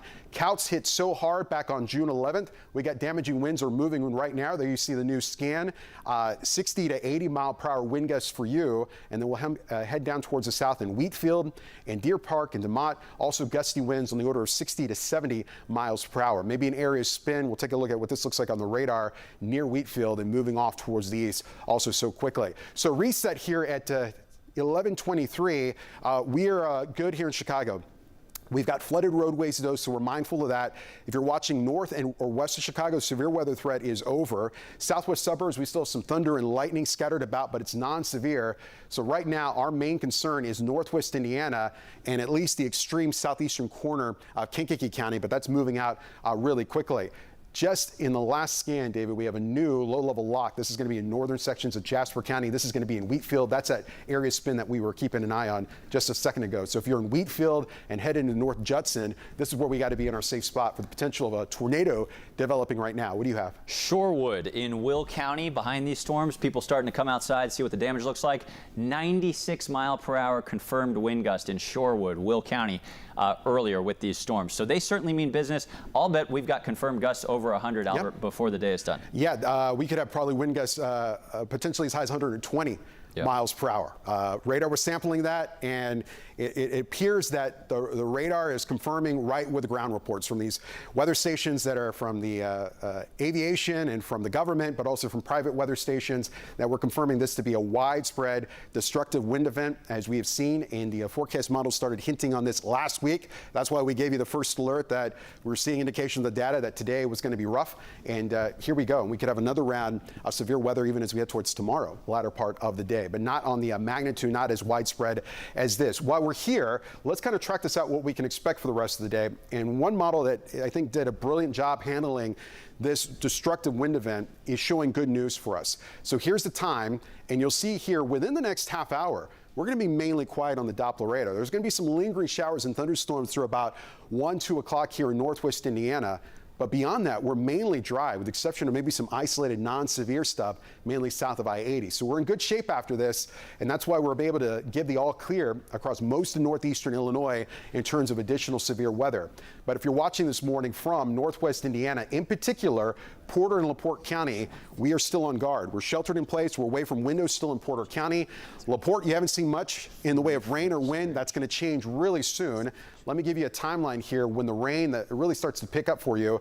Let me redraw that, because this is going to be coming more out of the due west near Westville. So if you're in LaPorte, we're looking at 11:35, so 9 minutes from now. Oh, because there's going to be winds are going to accelerate above 80 miles per hour, could be as high as 100 to 120 miles per hour, straight line winds. And on top of that, areas of spin could mean we could get additional tornado warnings. So again, LaPorte, we are watching it for you. Michigan City, this is going to be moving in even closer to about 11:32. So here in about 5 minutes, Michigan City, get ready for a wall of wind and a wall of rain that's rolling on right now. So, Michael, is that you in the control room? So you said Plainfield. We have something in Plainfield? All right, let's go and hear from a report in Plainfield. Right.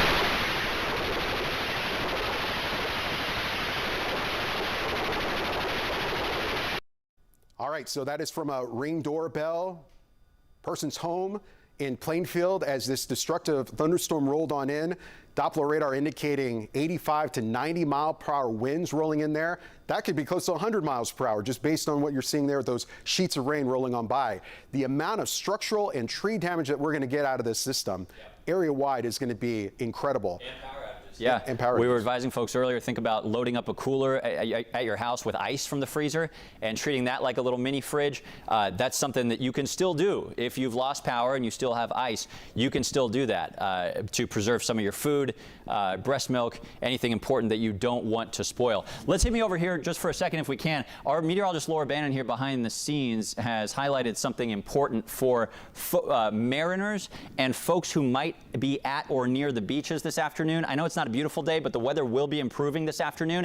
In Chicago and northwest Indiana, the National Weather Service is talking about the potential development of a wake low, which is basically a huge jump in pressure behind these storms as the air heats up and the sunshine comes back out. That could cause up to a 3-foot fluctuation in the water level on Lake Michigan. Chicago beaches, northwest Indiana beaches will be dangerous through at least 5 p.m., even as the sun may be coming out because of these really intense water fluctuations due to the pressure changes in the atmosphere. Basically, it's like we live on an ocean, as we all know, in Chicago and northwest Indiana, and the scale of water that moves when you have 100-mile-per-hour winds, huge pressure changes with these storms coming and going. That can be a super dangerous situation. So beach, not a good idea. Folks who have boats at the marinas, those may even be damaged, according to the Weather Service. Albert? Yeah, you can actually see that little spin on the Doppler radar coming in out of Wisconsin. I think that's the development of this wake low, which we see after really powerful systems. And other than the water threat that David was mentioning,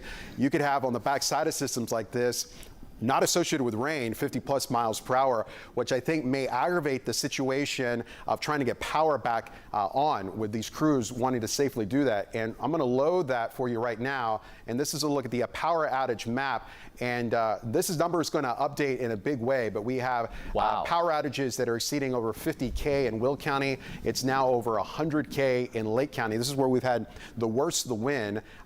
This has got to be updated. So, yeah, Laura was just saying over 130 just in Illinois. Okay. 130K customers just in Illinois.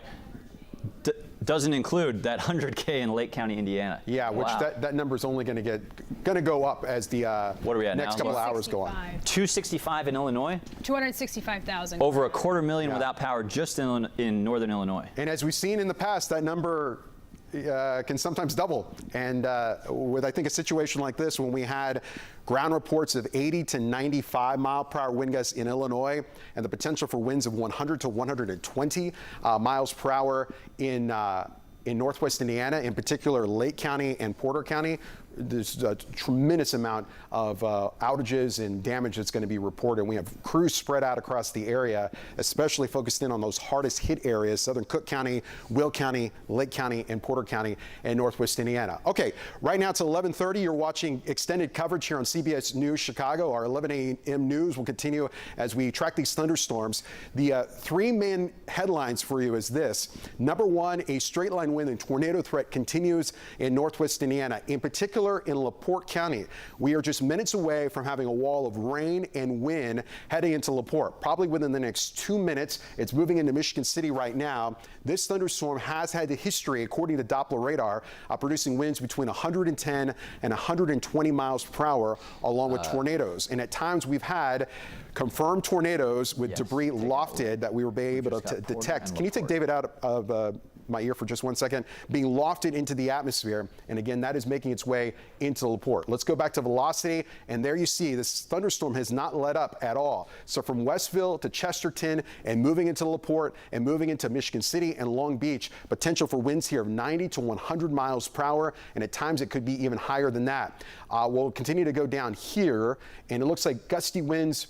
Definitely severe weather, 60 to 80 miles per hour from Valparaiso to Couts. And we'll come and take a look at northern sections of Jasper and Newton County. And it's gusty winds, but it's improving conditions for you. The forward speed of these thunderstorms continues to be off towards the east at 80 miles per hour. So it's not going to take long for our severe weather threat to end. As a matter of fact, I think within probably the next 10 to 15 minutes, we're going to be A-OK in Jasper County, and probably the next 20 minutes, 20 to 30 minutes. Expiration on the LaPorte County warning. On the tornado warning there. 28, 29 minutes left on that one. But we're doing better here in Chicago, right? Now the cleanup goes on. And one thing that David was mentioning that we got to be mindful of is this wake low. This area of low pressure that occurs after you get big time thunderstorms like this has to deal with pressure in the atmosphere that can ramp up the winds. And in the past, we've seen wind gusts in the 50 mile per hour range that have come on in. I'm just going to go ahead, David. Quick update. Flash flood warning coming for Porter County, Indiana, with the focus of the flood threat in Valparaiso. Also, interesting note from our friends. Wow, that's a confirmed gust? Yeah, so that would have been, that's at the airport there. Confirmed gust, yeah. Incredible. Quick note from our friends in LaPorte County. There was a police officer in Westville. He said he was parked in his car. Roofing materials, trees, and debris flew all over as he was parked in his car. His vehicle was pushed at least a foot from its stopped position. A police car was pushed a foot while in park. I've never heard of that happening from thunderstorm winds. Yeah, we had this west wind gusting above 100 miles per hour. I think we're going to get a lot of reports, especially on north to south roadways. Yep. I-65 in particular, big maybe rigs. I-55. Big rigs, you're right, 18-wheelers, high-profile vehicles being tipped over. And that can close interstates sometimes. So newsroom, if you guys hear anything about that, let us know.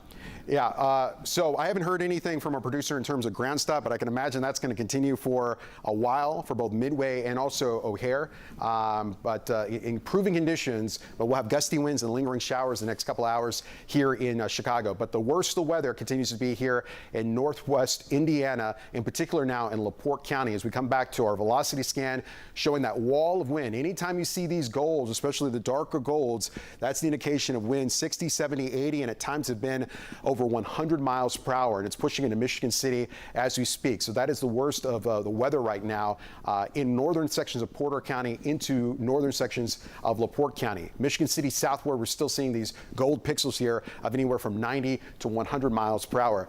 David, the other thing that we've been monitoring is the flood situation, the rain that has been relentless. We had a ton of rainfall back on Sunday. Deep tunnel. You're our resident expert on the flooding in the deep tunnel. You are, though. Any indication on what that's going to look like? Because we've had deep tunnels, that area, that's flooded more than it ever has. So the McCook Reservoir, which is a huge water tank for overflow sewage, overflow floodwaters from storm events like this near Cicero and right next to Midway Airport, has filled up 7 times this calendar year. That was designed to be a worst case scenario. We'll catch all the floodwater and we're good to go to prevent basement flooding, prevent sewage spilling into our rivers and Lake Michigan, which can happen during really bad flood events. It has filled 7 times this year. Now they are expanding that, but the expansion won't be open for 6 years. So as flood events worsen due to our warming climate holding more moisture, producing documented heavier rain than we used to get 50 years ago in Chicago, our infrastructure is just having trouble holding it. And we are talking about rainfall and flooding, not because we have a massive flash flood risk right now in Chicago. You can see some of these radar estimated totals on the southwest side of the city have been heavy, but generally under an inch. But because we do have a new flash flood warning coming for our friends in Indiana. So in Porter County, this is what we're watching for a flash flood risk. We have not only the tornado warning continuing for our friends in LaPorte County for at least another about 20 minutes if they don't cancel it early, but also now a flood warning. So this is what the Weather Service was highlighting. A new flash flood warning includes extreme eastern Lake County, Indiana, but also central Porter County. So friends in Valparaiso southward, these are some significant rain totals that we've added up in a very short period of time with this storm. Some of these rain totals in that area have been over 2 inches, as you can see on the color scale there. If we get a little more specific, look at that, 3.3 inches. That's technically in the past 6 hours, but you know, if we shorten this timeline, you can see it's all fallen in the past 2 to 3 hours. The National Weather Service saying tornado threat ending for Porter County, but of course our viewing area does extend out to LaPorte County. So we're going to stay with you on air until at least we have the cancellation or discontinuation of these tornado warnings. Right now, those are only in effect for Porter County and LaPorte County. So if you're watching from Chicago, we likely have some tree damage, huge, massive power outages. As I look outside, there are emergency crews going by our studio in the Loop downtown. But it's time for cleanup. It's time for an improvement in the weather, time to take stock of the damage at your house. If you can safely send us pictures or videos, we always welcome those at CBS News Chicago. Of course, done safely. Some strong thunderstorms still in extreme southern Newton and Jasper counties. Jasper County kind of getting rocked by this. Let's take a look at Rensselaer right now. BTI of 2.8. So that means that we have seen some tornado potential extend down on the southern part of this line, but not quite as concerning enough to issue a tornado warning in this area. Nevertheless, this is a destructive thunderstorm that's moving through Rensselaer. Some small, likely non-damaging hail, but wind gusts in that area are a big concern. Velocity here, you can see we're getting a little farther away from the radar, so the radar gets a little pixelated. But as we look toward Valparaiso and LaPorte County, this is the eastern edge of our viewing area here. We still have some really strong, damaging thunderstorm winds in this area. Looks like a new flash flood warning also includes parts of LaPorte County here. Going in tight on LaPorte, this is just about, remember I told you a few moments ago, Westville Police Department said that one of their deputies or officers was parked. They had the storm hit. There was roofing material, debris, tree material flying all around their vehicle, and their parked car was pushed at least a foot from its standing location by the thunderstorm winds. We still have similar winds ongoing with this storm. If we take a deeper look on our radar software here, you can see a little tornado threat, BTI 2.7, that's 0 to 10.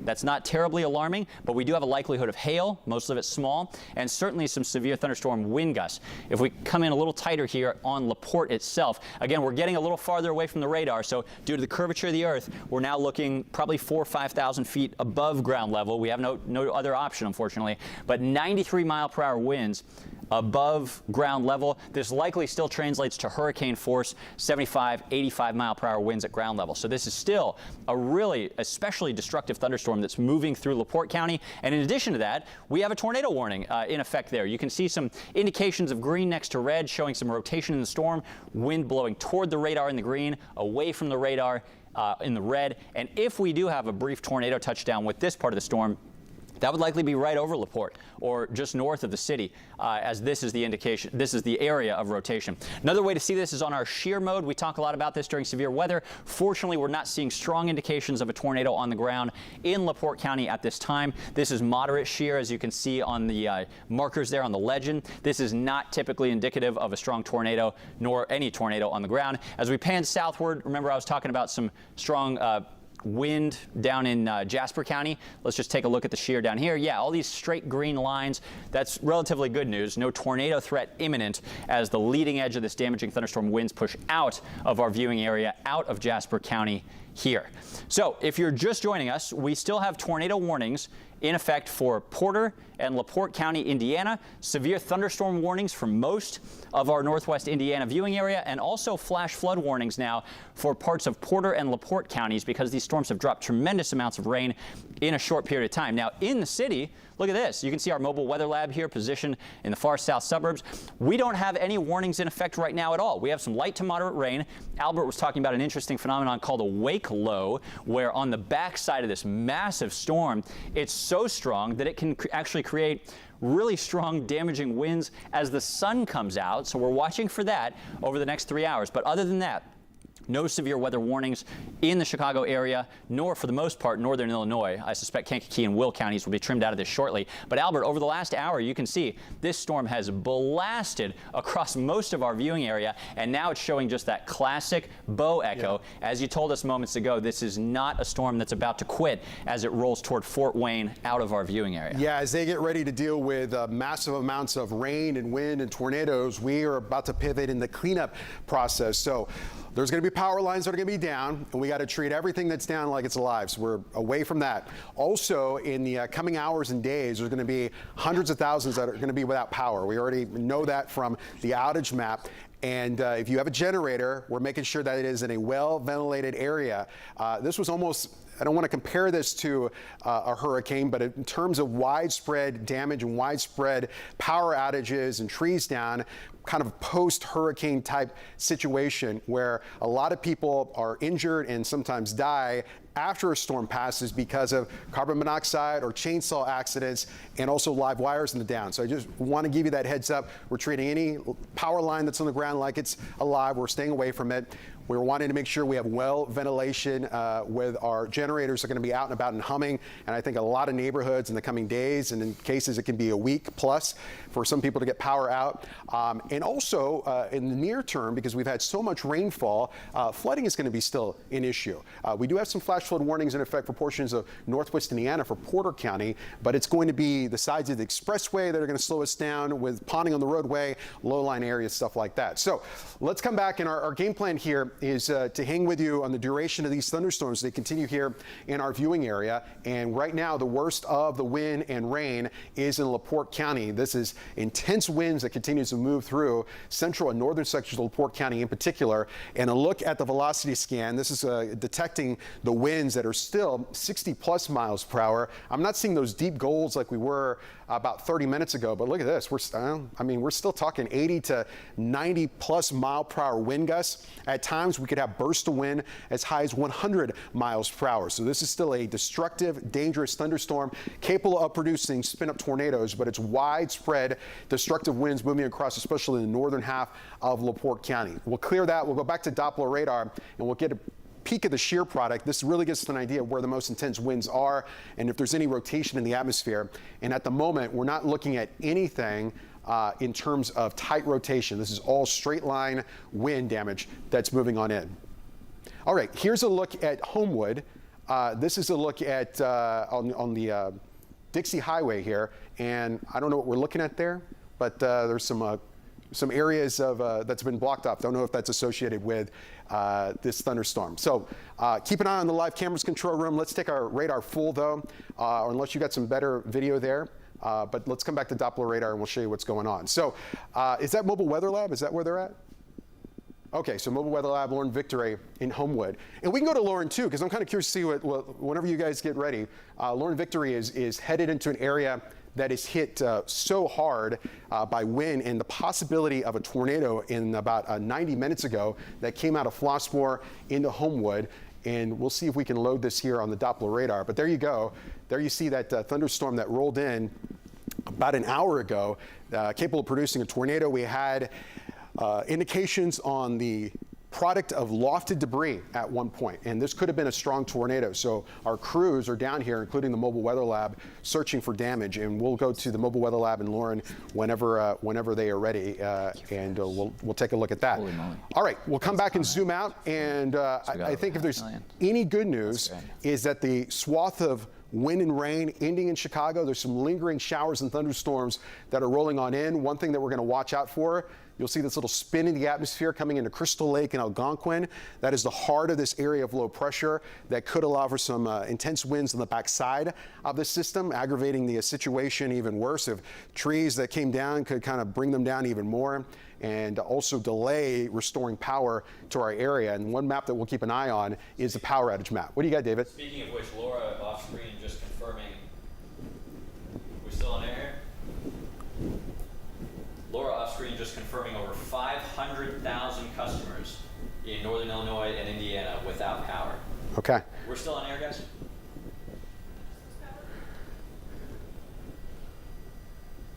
Hang on 1 second if you're watching on our stream, working through a little technical difficulty.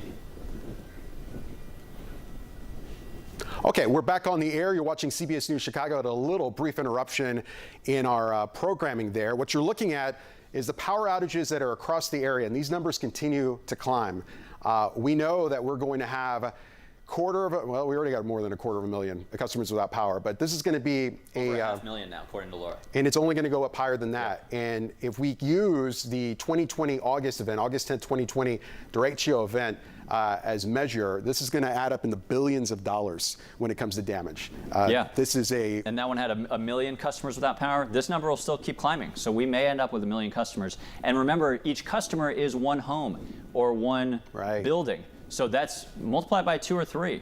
We've got likely over 1 million people right now without power, and that number is climbing.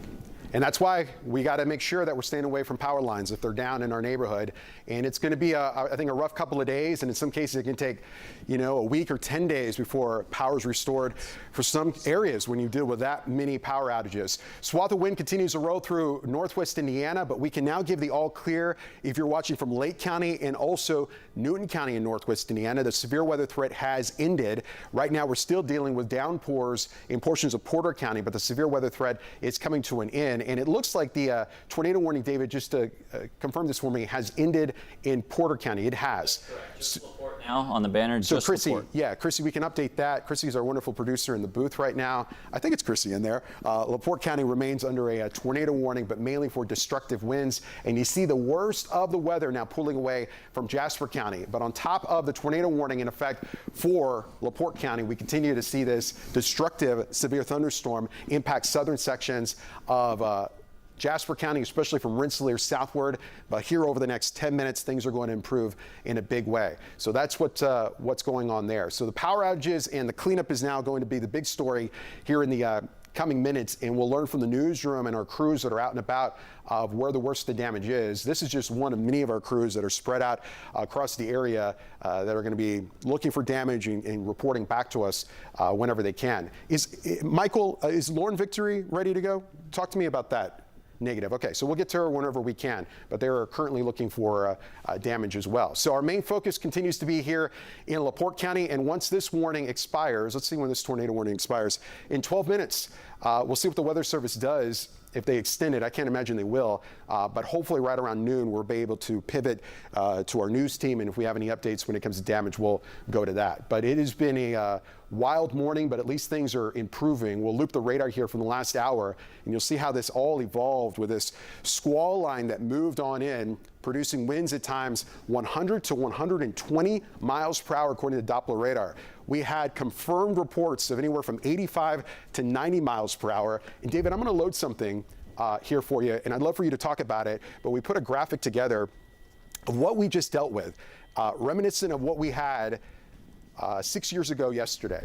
Yeah, and while we stay on air with you for at least another 10 minutes, as that's when the tornado warning is set to expire in LaPorte County, we're talking about derechos, right? It's kind of a funny word. What that means is, as you see at the top of your screen, it's a long swath of thunderstorm wind damage, a relatively unbroken path of wind damage reports scattered across a whole state or multiple states. And as of about 30 minutes ago, this storm met the qualification.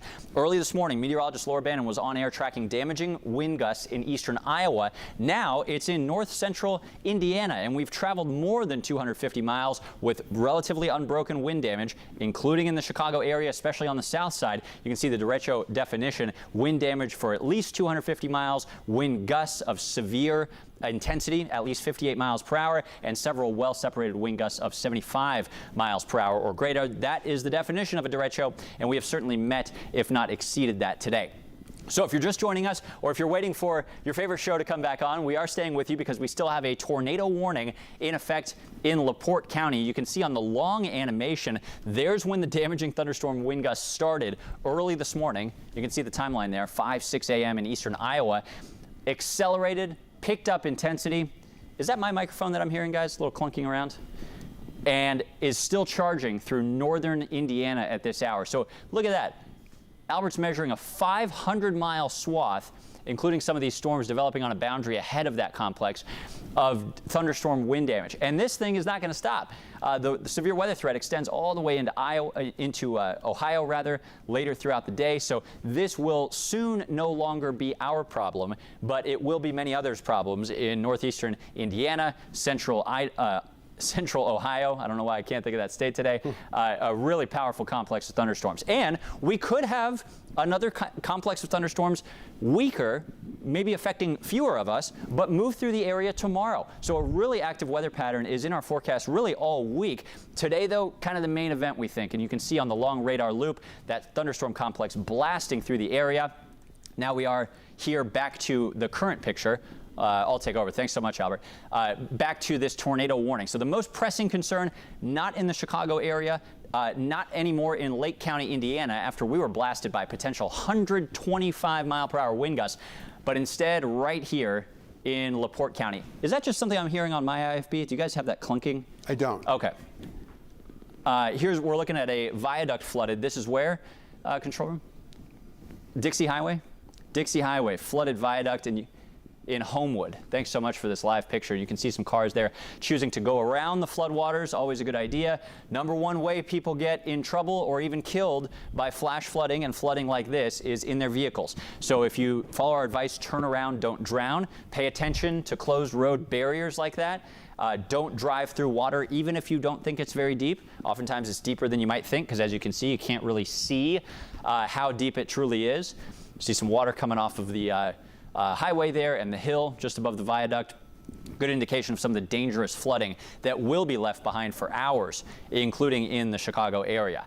So let's go back in on this tornado warning. This is the most pressing concern that we have, and it's in effect for how long now, guys? Another 6, 7 Top of minutes? the hour, Probably? 8 minutes. Top of the hour, 8 minutes. So we'll leave you at that time if no other warnings are issued. But in the meantime, our friends in LaPorte County are still really under the gun. So let's check out what you guys are dealing with. Here's the most pressing concern, I think. This is thunderstorm wind damage. These are just pure wind speeds detected in the storm. Some of these oranges and yellows, let's pause the radar and query these. These are likely still at least hurricane force. Get away from some of the bad data there. LaPorte, Kankakee, which is also a town in LaPorte County, not just Kankakee, Illinois. 75 to 85 mile-per-hour winds potentially reaching the ground level with this. Now, if we switch over the mode to look for rotation, you can see some of the data is getting polluted. We are 80 miles from the radar site plus at this point, but we don't see any super strong indications of a tornado on the ground right now, nor do we here on the rotation detector. If we have tornadoes with this, I'll be honest with you, it's most likely that they would happen east of our viewing area now on this leading edge of the thunderstorms. But nevertheless, with the tornado warning in effect, National Weather Service always has a reason for what they do, and we are still watching for the potential of tornadoes in LaPorte County. Otherwise, if we go back to the home view, and I'll switch you back to one of our best models to show you what we're in store for the next 6 hours or so, you can see that this is about it, including for Chicago. Now, we talked about, watch the timeline as it loops again. Here go the storms out of our area after noon. What a fast complex this was. After that, we've got the sun coming back out, but you can even see on this model right there, you see that little like circulation? This is basically the storms were so powerful and so vast that wow, look at this power line down in Oswego. This is some video just coming into our newsroom. This is Grove Road in Oswego. Thanks so much for pulling this up. Let's keep it there. This is why we need to, as Albert was just telling you, treat wires that are down as live, meaning likely still energized, likely still dangerous or even deadly if you come into contact with them.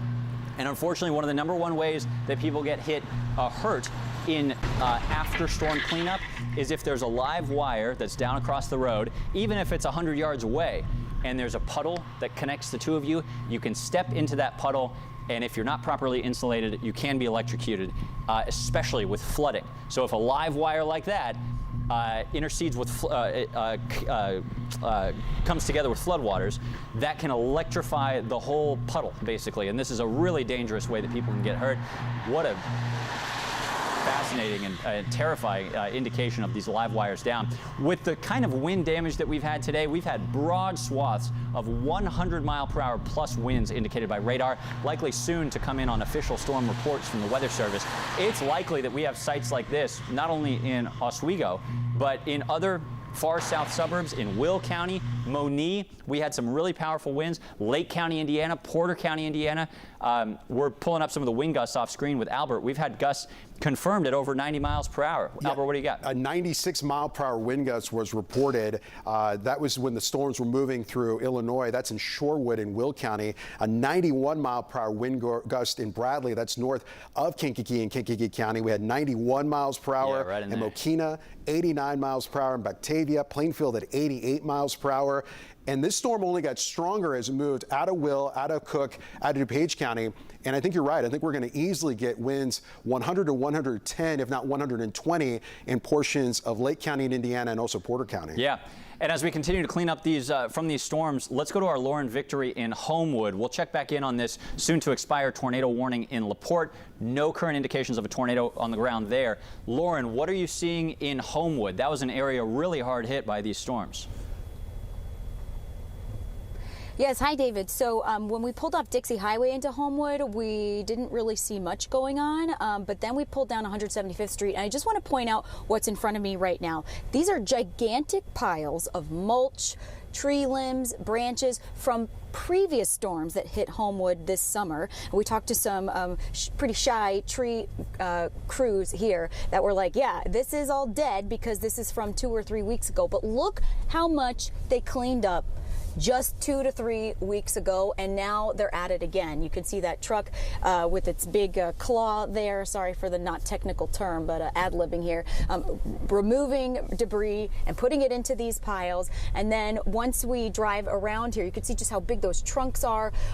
They told me that there's this house across the street. Might be difficult to see right now, but there are trees down on this house across the street.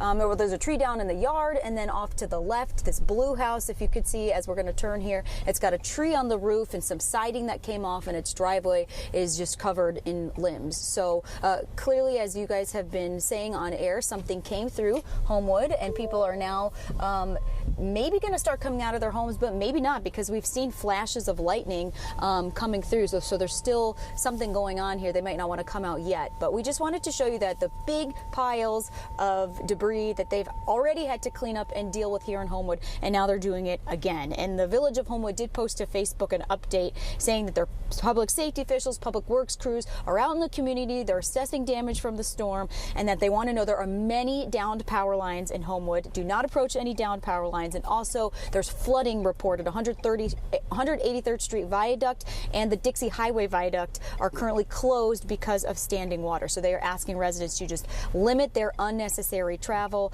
and hopefully they could get to work starting to clean this up. They got a lot of work ahead, and obviously they already have this lot cleared out, or not cleared out. They already have this lot picked out for where they're going to be putting all of this debris. So just wanted to show you that and send it back to you guys in the studio, doing such a good job keeping us informed and keeping us safe.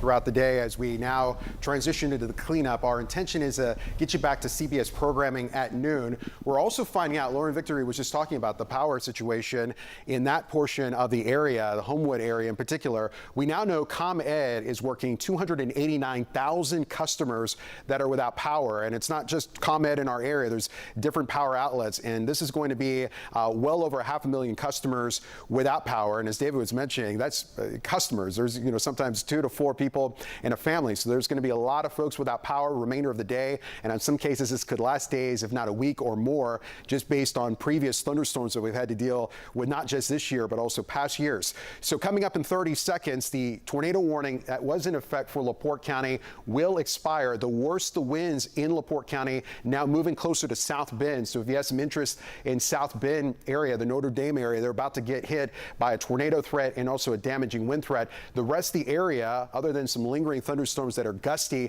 in southern Jasper County and far areas of northern and eastern LaPorte County, things are improving. Our coverage continues here in a few minutes on the stream. We'll keep you advised here on CBS News Chicago. This has been a special weather alert from the CBS News Chicago First Alert Weather Team.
CBS News Chicago First Alert Weather Team. This is a special weather alert.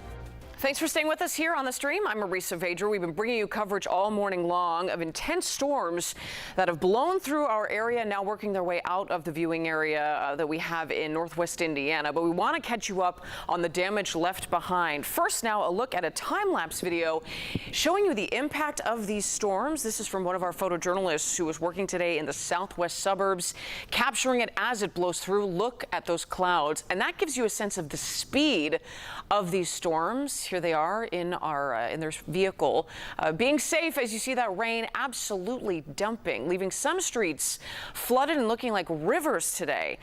We next want to go to Aurora. This is where the storm was moving through, where we had another one of our photojournalists stationed in a safe space. And that wind was powerful as sheets of rain fell. A strong line of storms. And our meteorologists and our crews were working hard all morning to keep you safe. Now we are looking at what is left behind again as far as damage. Here's a look at radar. We want to get coverage now with our wonderful team of First Alert meteorologists who've been walking us through it. Let's begin with meteorologist Dave. Current radar. Yeah, thanks so much, Marie. The worst of the damaging severe thunderstorms and associated severe thunderstorm and tornado warnings has now moved east of our area. South Bend, Indiana, if you have friends or maybe a vacation home interest out that way, they are getting rocked right now, and a tornado warning is in effect there. But as we look back to our local area, just some light to moderate rain still falling in the city out toward Elgin and Crystal Lake. We had most of our 16-county viewing area at some point under a tornado warning. If we put the radar into even just a 1-hour loop, that shows you a lot of the action as the storms raced from northern Illinois and Chicago into northwest Indiana. You can see that bow echo, a classic indication of strong and damaging thunderstorm winds that blasted through the area from the south side of Chicago all the way into northwest Indiana and even some far southwest suburbs from there. If we take a live little camera tour around town, you can see that the conditions are not ideal if you do have lunch plans out and about, but there's certainly a big improvement. You can see miles from Midway all the way to the downtown skyline, where the current temperature is a cool 70 degrees. On the Dan Ryan, we had some spectacular shots earlier of a shelf cloud indicative of damaging thunderstorm winds rolling into the city. Now a much calmer picture with traffic slowed down a little bit by the wet roads, but certainly no weather problems with just light rain and a current temperature of 69. If we take a live view from the Hancock, we are now out of the clouds, even on the tall downtown buildings. We're looking toward expressway traffic, which looks pretty okay from where I am at this point. So things only improving again in our area right now. Curious if we have some of our live crews stationed around the area. I know we just checked in with our Lauren Victory not long ago in the mobile weather lab in Homewood. That's one of the areas that was hard hit by damaging thunderstorm winds today and by multiple storms this year, which is why they're still cleaning up the debris piles from last time around, and now they got kind of insult to injury with another impact today. But let me know, guys, back in the control room if we do have any other live crews who are ready for us to check in with them. Otherwise, okay, great. Otherwise, we're watching the swirling low pressure system. Basically, the storm was so strong it created its own weather system on a macro scale or a larger scale. And this is moving out of our area to the east. We expect this trend to continue, and this is going to bring clearing skies and an improvement in the weather. But some of our models have been suggesting this, and now we're actually seeing some of the beginnings of it. A little redevelopment possible in our southwestern viewing area, LaSalle, Grundy counties. This might not be the last rain that you see over the last couple of hours, but certainly in the wake of this storm, we've got a lot of rain-cooled air, and that will likely be the last, damaging thunderstorms or severe weather threat that you see for the day. Here is what I'm talking about in the wake of this complex of storms. It is a cool 64 in Rensselaer, 68 in Gary, 72 in Ottawa. So if we do get some thunderstorm redevelopment or rain shower redevelopment, it is very unlikely to be strong nor severe. As we've switched this over to our future weather model, you can see that weather only improving from here. I actually like this other model just a little bit more. I think it's doing a little bit more of an accurate job. So let me show you what we expect. Over the next 6 hours, bottom line is severe weather threat shifts east, some sunshine sunshine comes back out, and any redevelopment of rain or thunderstorms should be limited to our far southwestern viewing area, and even there, we're not expecting anything bad. One thing to watch for, though, over the next 5-6 hours is dangerous conditions at the lake. This thunderstorm complex is so powerful, it's moving tremendous amounts of air up and down in front of and in the wake of it, and when we have this body of water, which is like its own ocean, southern Lake Michigan, that can cause fluctuating water levels and dangerous beach conditions. National Weather Service warned us just an hour ago or so of water fluctuations of up to 3 feet in the level of Lake Michigan from the Chicago area beaches to northwest Indiana harbors. So folks with boats in those harbors may need to resecure them or adjust their tie downs. Folks who are thinking about heading to the beach, if the sun does come back out, safe to stay out of the water even as the weather improves on a day like today. So as we continue to clean up from widespread thunderstorm damage, we still have team coverage with meteorologist Laura Bannon, our chief meteorologist Albert Ramon. We'll get back to them in just a minute. But for now, back to our Marie Saavedra. Marie. Thank you for that update. We now want to check in with our Sarah Maki. She was out earlier today in Little Village, and she found a tree that crews made a point of cutting down ahead of the storms as an extra precaution because it might be so dangerous that the winds that would blow in would blow it over. Let's get the latest from Sarah. I'm Sarah Maki at South Halstead and 15th in Little Italy, where city tree crews have already been out in anticipation of today's storms. I want you to take a look at what we have out here. They have freshly cleared these trees, cutting them from the bases and cutting the branches. They tell us that they did this because this tree was already starting to hang over a major thoroughfare, very busy with cars, and it had started to uproot and started to pull the concrete slabs from this walkway. They wanted to make sure that as we saw this next round of severe storm, that everyone stayed safe and to try to get ahead of this storm.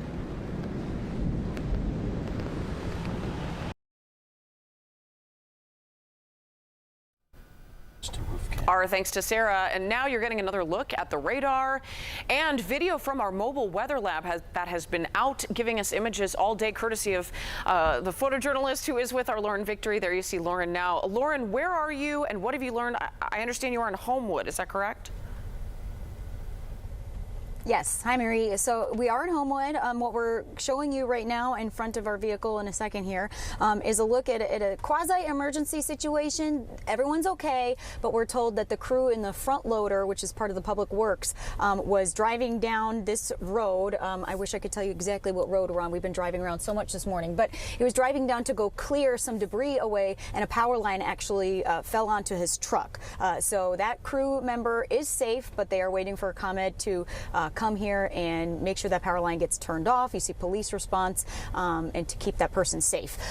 We also, in speaking with the director of Public Works just a few minutes ago, he informed us that he doesn't know of any injuries in the Homewood area, but that there is a severe amount of damage south of 183rd Street, which is south of where we are right now. And he says that that's a part of town that actually didn't get hit 2 weeks ago.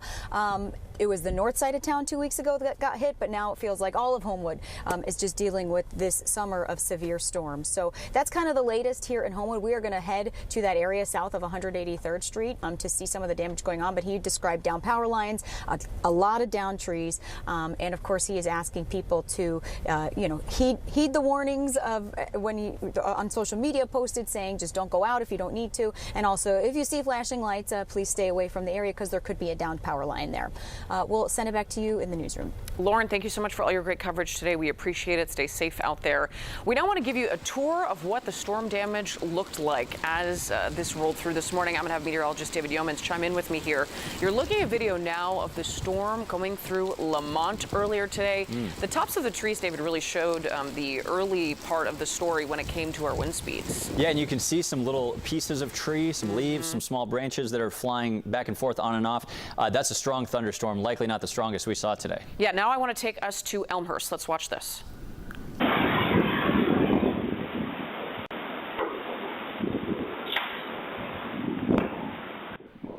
doesn't take much to bring those branches down, especially not a howling wind like we heard right there. This is the scene, frankly, if not worse, that's playing out in a lot of neighborhoods that see all these branches down, like we heard from Sarah. We've seen this from Lauren earlier today.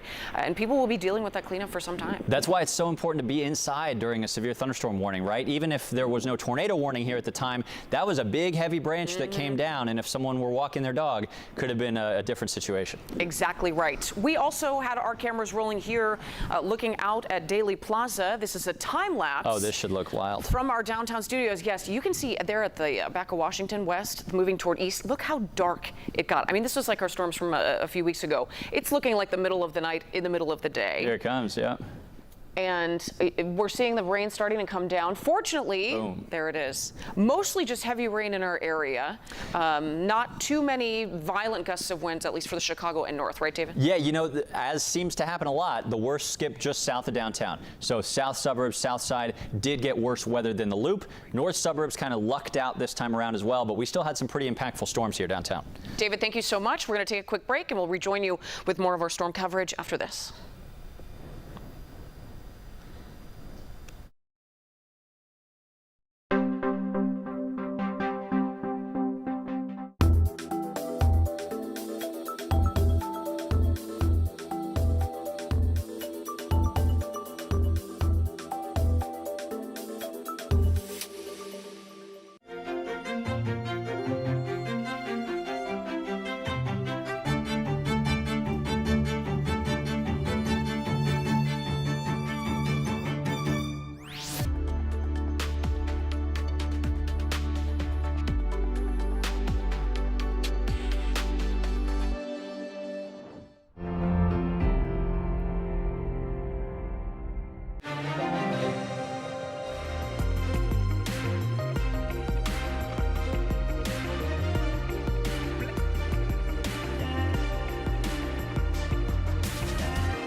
Well, right now, some homeowners in West Suburban Wooddale are also racing against the clock because this tree that towers 80 feet above Deer Path Road has just split following recent storms. Homeowners say with all the recent rain, the ground is saturated, and most tree removal companies told them it's not considered an emergency since it's not on anyone's home yet. But Martinez's expert tree service eventually showed up for them yesterday. What they're doing right now is incredibly brave because they're shimmying up the untethered tree. We are like flabbergasted and thrilled all at once. I mean, we absolutely have felt this entire week like any day it could crash and crush someone.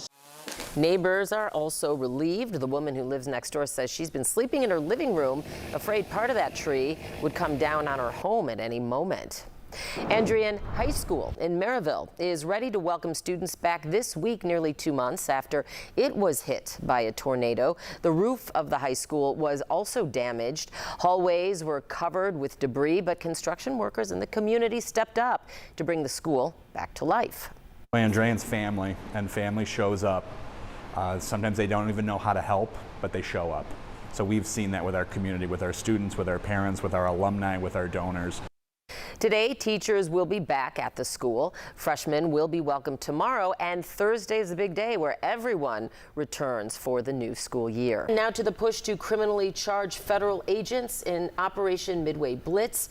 Several U.S. citizens and protesters who say agents targeted them filed police reports yesterday. Our Sabrina Franza spoke with some of them. They're filing 9 police reports total, a fraction of the total number of police reports filed after Midway Blitz. And what they're hoping for is criminal charges, anything ranging from a misdemeanor to attempt murder. My car and body were pierced with bullets. I feared I was going to die as I called 911. Marimar Martinez calls herself a survivor, shot 5 times by a Customs and Border Protection agent last October. Charles Exum showed no remorse for his criminal actions and instead laughed and joked with his coworkers about shooting me. Don't you move! Armed with evidence they've gathered in the last few months. She tried to hit you with her car? She tried to hit you with the car? She joined others as they file police reports against federal agents that targeted them. I was violently pulled from my vehicle by masked armed men. They never identified themselves or explained to me why they were arresting me. I was unarmed and cooperating. Even so, I was beaten, handcuffed, and taken from one detention facility to another. What's your name? What's your name? Diane Figueroa was pulled from her car after she just dropped her son off at school. I was never arrested. I was never charged of any offense. I never received an explanation. I never received an apology. This was an assault and a kidnapping of a U.S. citizen. She was inside filing her report when others began to file out. I was the victim of a crime. Like, I was tear gassed in the middle of the street while trying to, peacefully exercise my First Amendment rights. Adding that their hopes are not just that agents will be charged, but identified. At the very least, we need an investigation, and we need to, pierce the shield of anonymity because a lot of people don't know who these folks were. They were in unmarked vehicles, they were in masks. Sabrina Franza, CBS News, Chicago. The family of a man shot and killed by Chicago police is suing the department, accusing the officer who pulled the trigger of misconduct. Body camera footage shows part of that confrontation in March. Police say they were trying to stop a white Mercedes wanted in connection with a shooting earlier that day.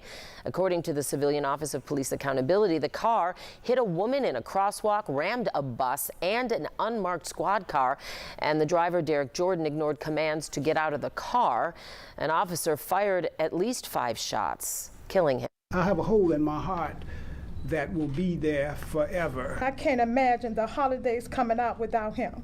He was 43 and had a lot of life to live. Attorneys say police could have done more to de-escalate the situation. They're calling on the Cook County State's Attorney's Office to investigate possible criminal charges against that officer. A Will County family learned how fast a child can vanish, and it took hours to find their 11-year-old with autism who slipped out of their backyard. His family, though, is now part of a program that uses smell to help find someone faster. Several weeks ago, 11-year-old Joey was playing with his siblings in Frankfort. No one saw him use a chair to hop the fence, and despite a search in the air and on the ground, it took 13 hours to find Joey, who was safe. Joey's family has now submitted a scent kit to the Will County Sheriff's Office. The jar can bottle a scent for up to 10 years. They would use the gauze pad to apply it to the neck, the head, chest region. And this is all Lizzie needs. So that's all she's gonna need. Once it's in this jar and sealed up, we can give it to Lizzie and she'll just go look for that scent. Now, it's a free program that can help anyone who has a family member at risk of wandering. Clothes can also help a dog track someone down as long as they're not contaminated with other smells.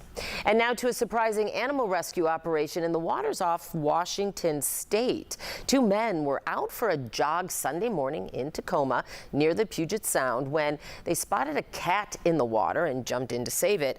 But what they found next is an abandoned sailboat with dozens of more cats on board. We're told the rescue included some injuries for those rescuers.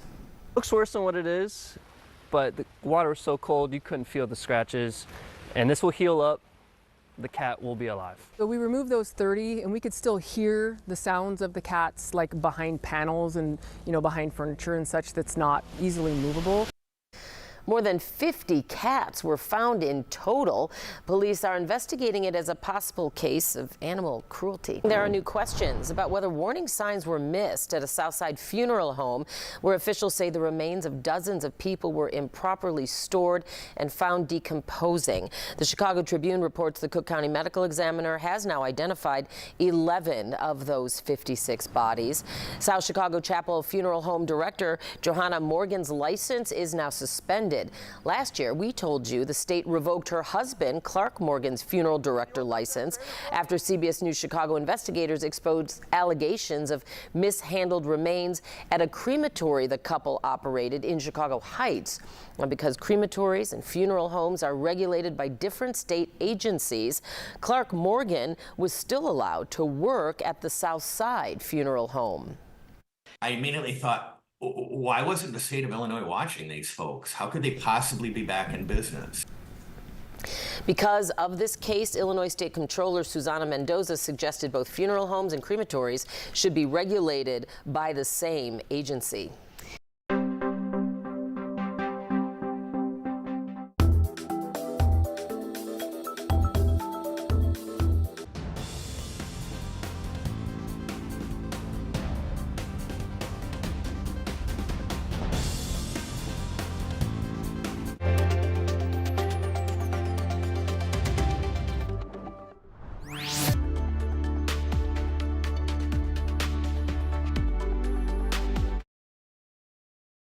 The CBS News Chicago First Alert Weather Team. This is a special weather alert.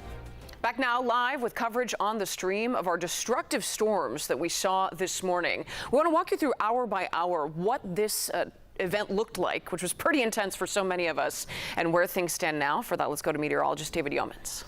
Marie, thanks so much. We are here in the Weather Center with team coverage still as we clean up from an epic thunderstorm event with multiple confirmed tornado touchdowns and some of the strongest straight line winds we have seen measured this year, and probably in a lot longer than that. Our weather team is putting together the top gusts, and so far, look at this. Sugar Grove, 97 miles per hour. That's equivalent to an EF1 tornado or a Category 2 hurricane. Bradley, 91 miles per hour. Mokina, 91 as well. Munster, Indiana, still hurricane force winds. An incredible, broad, widespread damaging wind event moved through, but now fortunately it's over.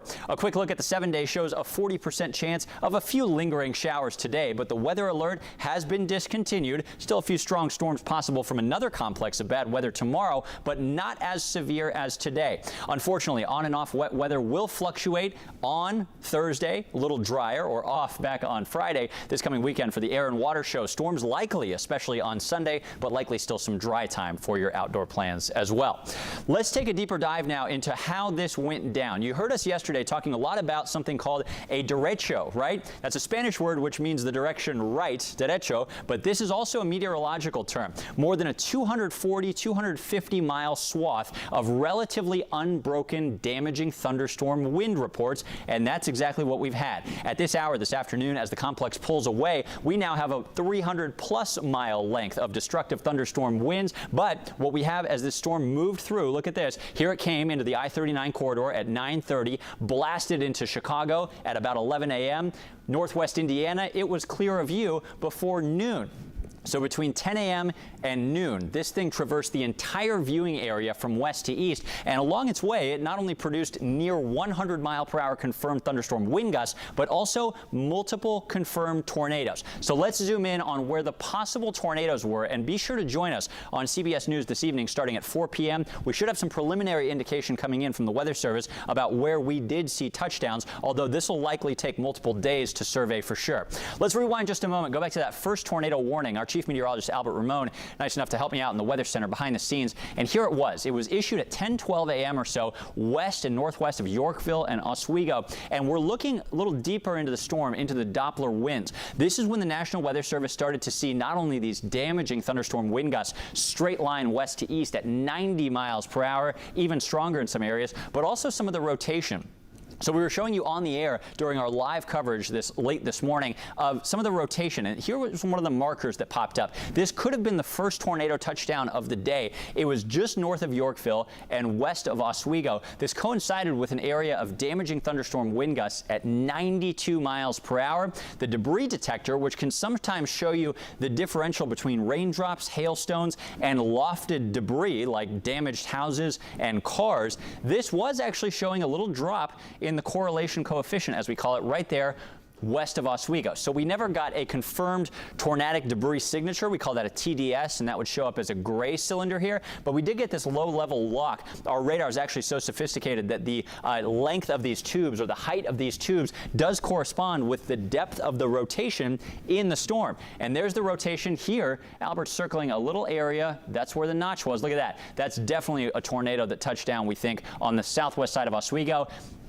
You can take that to the bank. 10:18 this morning, we think we had a tornado on the ground southwest side of Oswego. That's where the low-level lock was, that's where the shear was, and that's where some lofted debris was confirmed by our radar. So that was likely tornado number one. As we track that eastward, 1027 into Plainfield, this is where we had number one, massive destructive thunderstorm winds nearing 100 miles per hour, and also the continued possibility, at least, of a tornado. Look at that, near 100 mile per hour winds on 30, just north of there. This is not constant, but this is tracking it out, each radar scan. This is what the shear looked like then. This is what the shear looked like in the next scan. And you can see how fast it was moving, first of all, but also here's the damaging area of thunderstorm winds that rocked Plainfield just before 10:30 a.m. Some of these, look at that, 97 miles per hour. But if we go back to the shear, I really liked this view. This shows not only the damaging thunderstorm winds, that's the straight line north to south, but some of these gold areas or some of the curved areas of shear that you can see on this special mode, that's extreme rotation in the storm, and that could have been still the tornado on the ground that moved from areas west of here toward Plainfield at 1027. We also at this time had possible tornadoes flagged by our radar north of there. That's why another warning was about to be issued at this time, 10:30 a.m. today, for Aurora, Batavia, St. Charles. Remember, moments before the radar caught onto this, we were giving you the first alert. Hey, we see some notches here. We see some rotation along this damaging thunderstorm wind line. And yes, this can largely mean damaging straight line winds, but some of these little curved areas of red, you can see it as it moved eastward into Carroll Stream and Wheaton. This is when we got the tornado warning. So these could have been additional twin tornadoes that could have been on the ground different times, could have been on the ground at the same time. One near Warrenville, moving eastward into Lyle and Downers Grove at 10:33, and another near Carroll Stream. National Weather Service, I remember saying there's likely a tornado on the ground as this moved through Carroll Stream. So let's advance it by one frame if we could. Here we were at 10:33, and if we advance it there, you can see some of these notches on the rain mode of radar. Look at that, there's rotation near Carroll Stream and Wheaton. Here's another frame. You can see how fast this moves in just a couple minutes. It's already a whole town over. There's a possible tornado that could have touched down near Lombard at 1041, and more strong indications of tornadic shear and maybe a tornado on the ground near Downers Grove and Westmont. That's a strong rotation signature. What we don't see here, at least I'm not seeing it on this scan, was confirmed tornadic debris. So let's label those possible tornadoes. If you're just joining us, we are retracing the tracks of potential tornadoes and wide swaths of destructive thunderstorm winds. Those storms have now since exited our area, but we're tracing out where we likely saw tornadoes, and some of the extreme winds we saw confirmed up to 97 miles per hour in places like Sugar Grove. Here we are at 1041. Notice these storms moving so quickly eastward a few hours ago. From New Lenox up to Lamont, this is a damaging swath of severe thunderstorm winds. Severe thunderstorm winds, remember, just need to be 58 miles per hour. These were at times 90, 100, 120 miles an hour. We'll get to that as it moved into Indiana in just a moment. Here we were at 1041. This is when things started to get interesting for Chicago. Not only did we have a damaging swath of thunderstorm winds moving into Chicago from the west, but look at the red box there. That's when downtown, too, went under a tornado warning. Now, as luck would have it, not so for our friends to the south, but downtown Chicago and much of the city was missed by these tornadic storms and the worst of the winds. But in Orland Park, Mokina, Tinley Park, look at these wind signatures, 96 miles an hour. That's enough to potentially damage your car, to peel a roof back on a house, to bring down even medium-sized trees or uproot them. Wide swaths of these damaging thunderstorm winds as it moved through. Now look at this. This is our rotation detector. It's our favorite way to clean up the radar and zero in on where is the tornado. At 1047, this is likely thunderstorm wind damage, same up toward Orland Park. But right here, when you see the red turning to gold, that's extreme rotation in the storm. And in our experience over the past couple years, which we've had a lot of severe weather experience the past couple years here, that likely means a tornado was on the ground. So we may have had another tornado. Oh, look at that. Was that a debris drop? Let's go one more frame forward if we can on the debris detector. I'm looking at that right there. Oh, it skipped far east, didn't it? Anyway, that on the previous frame was a potential tornadic debris signature with what we were just talking about on the south side of Orland Hills. But was that Albert? I think that was. Yeah. So and then there's the next radar frame that Albert's showing you. This is when the radar caught up and said, yeah, there's likely a tornado here. So let's label that probably a confirmed touchdown on the south side of Orland Hills, just south of Tinley Park, that moved toward Country Club Hills. This was at 1049. So if you're watching the stream and you're finding some damage in that area, could have been these straight line thunderstorm winds over 109 miles an hour. Remember, the storms were expected to intensify. Laura Bannon was telling you all morning, storms will be intensifying as they move through the area. They were. 1049, we're now wind signatures over 100 miles an hour. And this could have been straight line winds, or it could have been that tornado. Look at that, right over I-80 and what is that, Ridgeland Avenue, south of Tinley Park. This is, I'd say, a radar-confirmed tornado as we retrace what happened today that was moving on the south side of Tinley Park. So if you're at 183rd and Oak Park Ave, if you're at, what is that, Bellagio Circle, that's a very small cul-de-sac in this neighborhood, a confirmed tornado, radar-confirmed tornado appears to have moved over your house today. So hopefully everything is okay. We're thinking of our friends on the south side and south suburbs who are cleaning up. Say that again? Okay. Marie's got something. We're going to join her for just a minute. Yeah, Marie? David, we'll come back to you. Thank you for walking us through it and highlighting some of these areas where we think some of the worst damage is. I want to show you now some video from our photojournalist Luke Kleinberg, who captured this at 83rd and Park Avenue in Homewood. You see here this viaduct looking much drier now than it did earlier today. People were in those cars as the storms blew through. That water was much higher.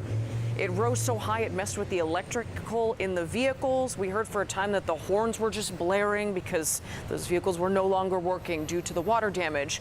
We're told the drivers and everyone else in those vehicles were able to get out, but here you see it's closed off right now. We do have first responders and police there on the scene, blocking this as they work to tow those vehicles out, but still some water trickling down. And if you think how fast this moved through, how much water dumped in that moment, you can imagine how quickly that viaduct flooded and those cars got into some serious trouble. Our thanks to photojournalist Luke Kleinberg for this video. Stay with us. We continue our storm coverage after this quick break.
Right now, we are keeping an eye on your world as well, and rescue teams in Colombia are still searching for any survivors after that devastating 7.4 magnitude quake that hit yesterday.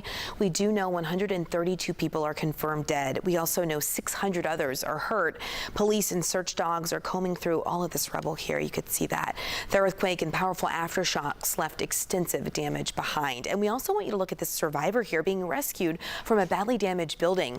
The Red Cross rescuers used ropes to grab the person from a high-rise window, and then they were lowered to the ground. The government has also declared a national disaster and deployed soldiers to also help with these recovery efforts. The death toll in the Ebola outbreak tops 2,000 in the Congo, and that number reached almost 3 times faster than the outbreak that started back in 2014. Health officials are struggling right now to get help to people who live in these remote areas, and that's due to the rebel conflict, bad roads, and also work stoppage over the payment issues in the area as well. Government data also shows nearly 4,400 people have been diagnosed with the disease.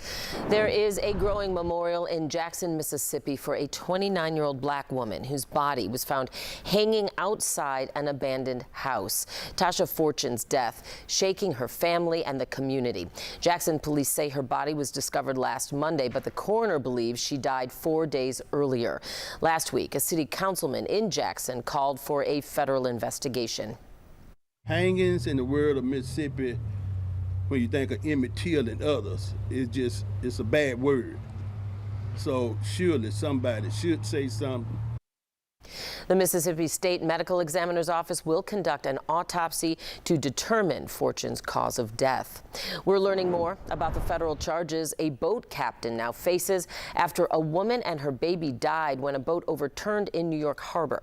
It happened over the weekend. 46-year-old Manuel Hernandez is charged with negligence resulting in death and 13 counts of reckless endangerment. The DOJ says he knowingly operated the boat over capacity and without a license, and there was no infant life vest. We turn now to President Donald Trump's new executive order on childhood vaccines, which the American Academy of Pediatrics is now describing as disheartening and dangerous. The order reduces the number of recommended shots for children. Bradley Blackburn explains the president's reasoning and the pushback against the order.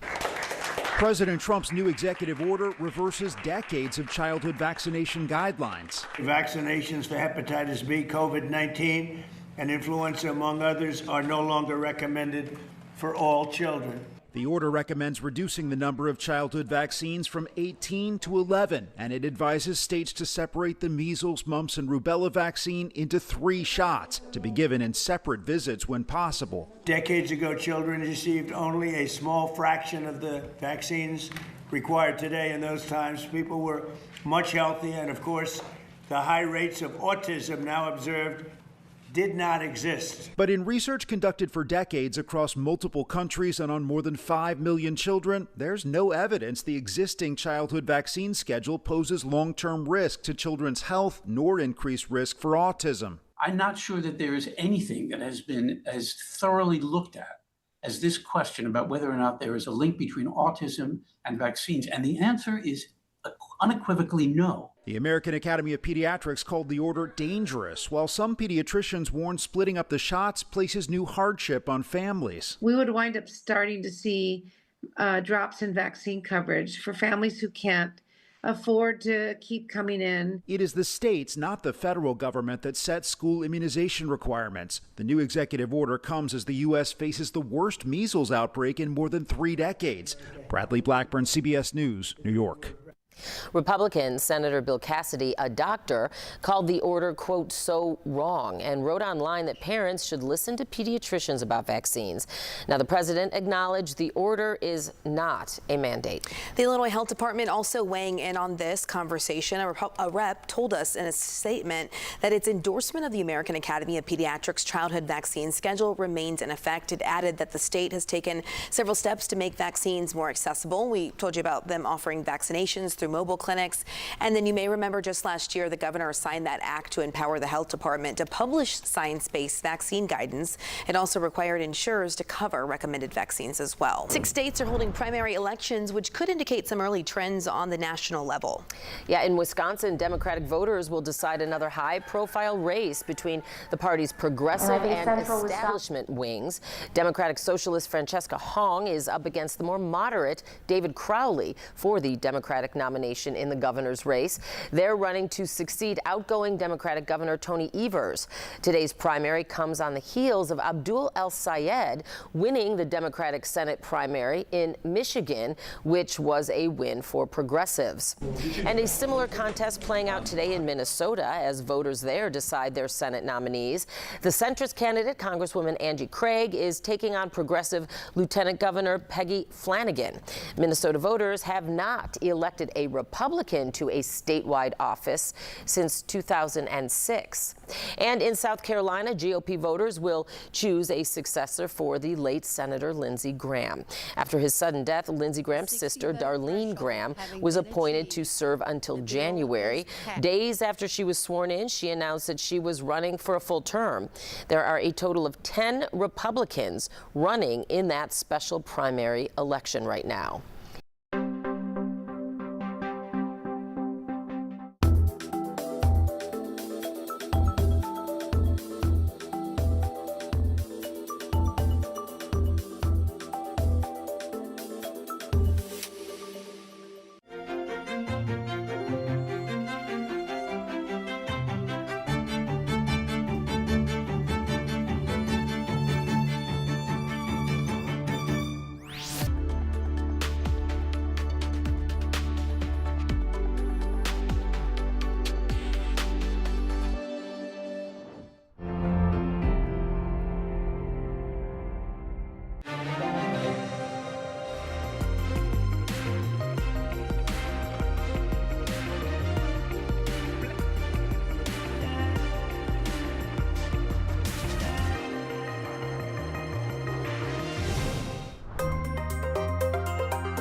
The CBS News Chicago First Alert Weather Team. This is a special weather alert. Back now with more coverage of today's severe storms. The south suburbs really taking a beating, and we're keeping an eye out for possible tornadic activity. The crews will be out measuring in short order. But now we want to give you a look at some video of the storms as they went through Aurora. This was one of the pictures from our photojournalist Scott Wilson. That road is a river. This is how quickly huge amounts of rain fell as the storm started to reach our viewing area. Pretty dark there, yet still a lot of vehicles going through the road. We have seen spots where cars, the water was so high, it impacted their ability to drive. It messed with the electrical. Cars were stranded. But at this point, it was still pretty early on in the storms, and I think people were trying to rush to get home. A reminder, as long as we have you, you don't want to be that vehicle. So if you come across an intersection like this, be sure to turn around and don't drown.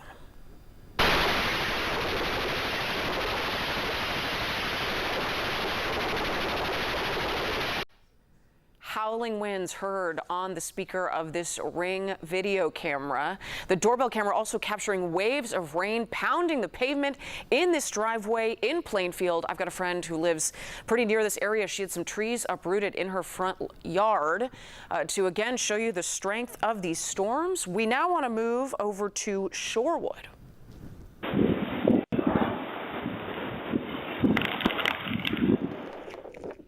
A similar situation there as rain pounded these communities. It doesn't look like the wind was too powerful, at least in this neighborhood, but we're going to see isolated spots all over our area, especially on the southwest sides in our suburbs, who saw the worst of this storm. Let's check back in with meteorologist David Yeomans, who's walking us through the most ferocious moments of this beast of a storm as it moved through late this morning and early into the afternoon. It's incredible. Thanks for those great videos, Marie. And as we retrace the steps of the radar, we're showing you here in the First Alert Weather Center where we got hit the hardest by damaging thunderstorm winds, possibly up to 120 miles an hour, and where the likely confirmed tornadoes touched down in our area. We've had at least 3 so far by the point that the storms were here at 10:50 a.m. in the south suburbs, and let's continue to track out the worst of them. We were looking in particular just a moment ago off camera at Flossmoor as these damaging thunderstorm wind gusts up over 100 miles an hour, indicated by our Romeoville radar,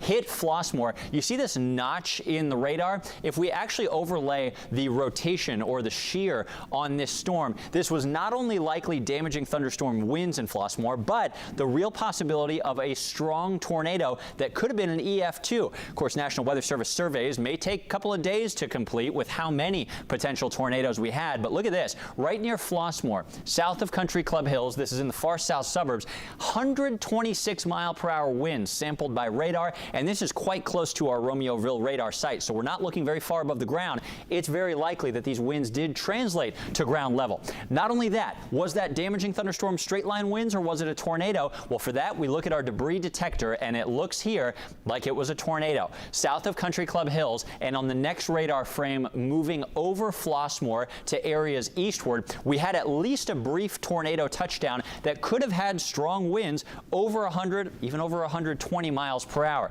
In that next frame, you see the area of damaging thunderstorm winds and possible tornado moving farther south and east of Chicago. Here's Thornton. Glenwood got hammered by the possible tornado. Look at the curved signature here on the rotation detector. That's another indication that it still could have been a tornado as it moved out of Cook County.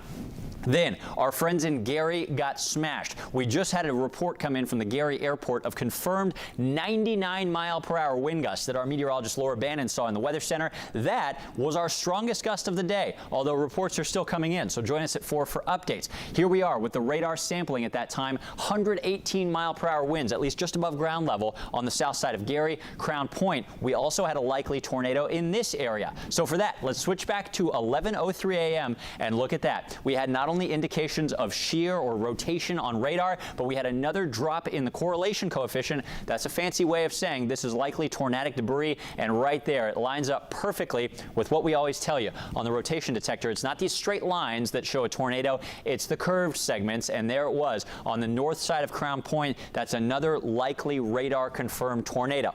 Now, how many will we end up with for the day? It depends in part on if these were continuous damage paths from one tornado or if the tornado tornado hopped, skipped, and jumped, because if it did that, it can actually count as multiple tornado paths. It's not the same one if it lifts and comes back down. It's possible we had over 10 confirmed tornadoes. We'll let you know as this is all shaken down by the Weather Service and surveyed in terms of the damage over the coming days. As the storms move east of Gary, here we are in Lake Station, New Chicago, and Portage. In Portage County, we had some reports of massive wind damage, and look why. Lake Station over into Porter County, we had over 110-mile-per-hour winds, at least sampled on radar, just before 11:15. At that same time, you see the curved area on the rotation detector could have had a tornado right on the lakeshore in Lake County, Indiana, into Porter County, Indiana.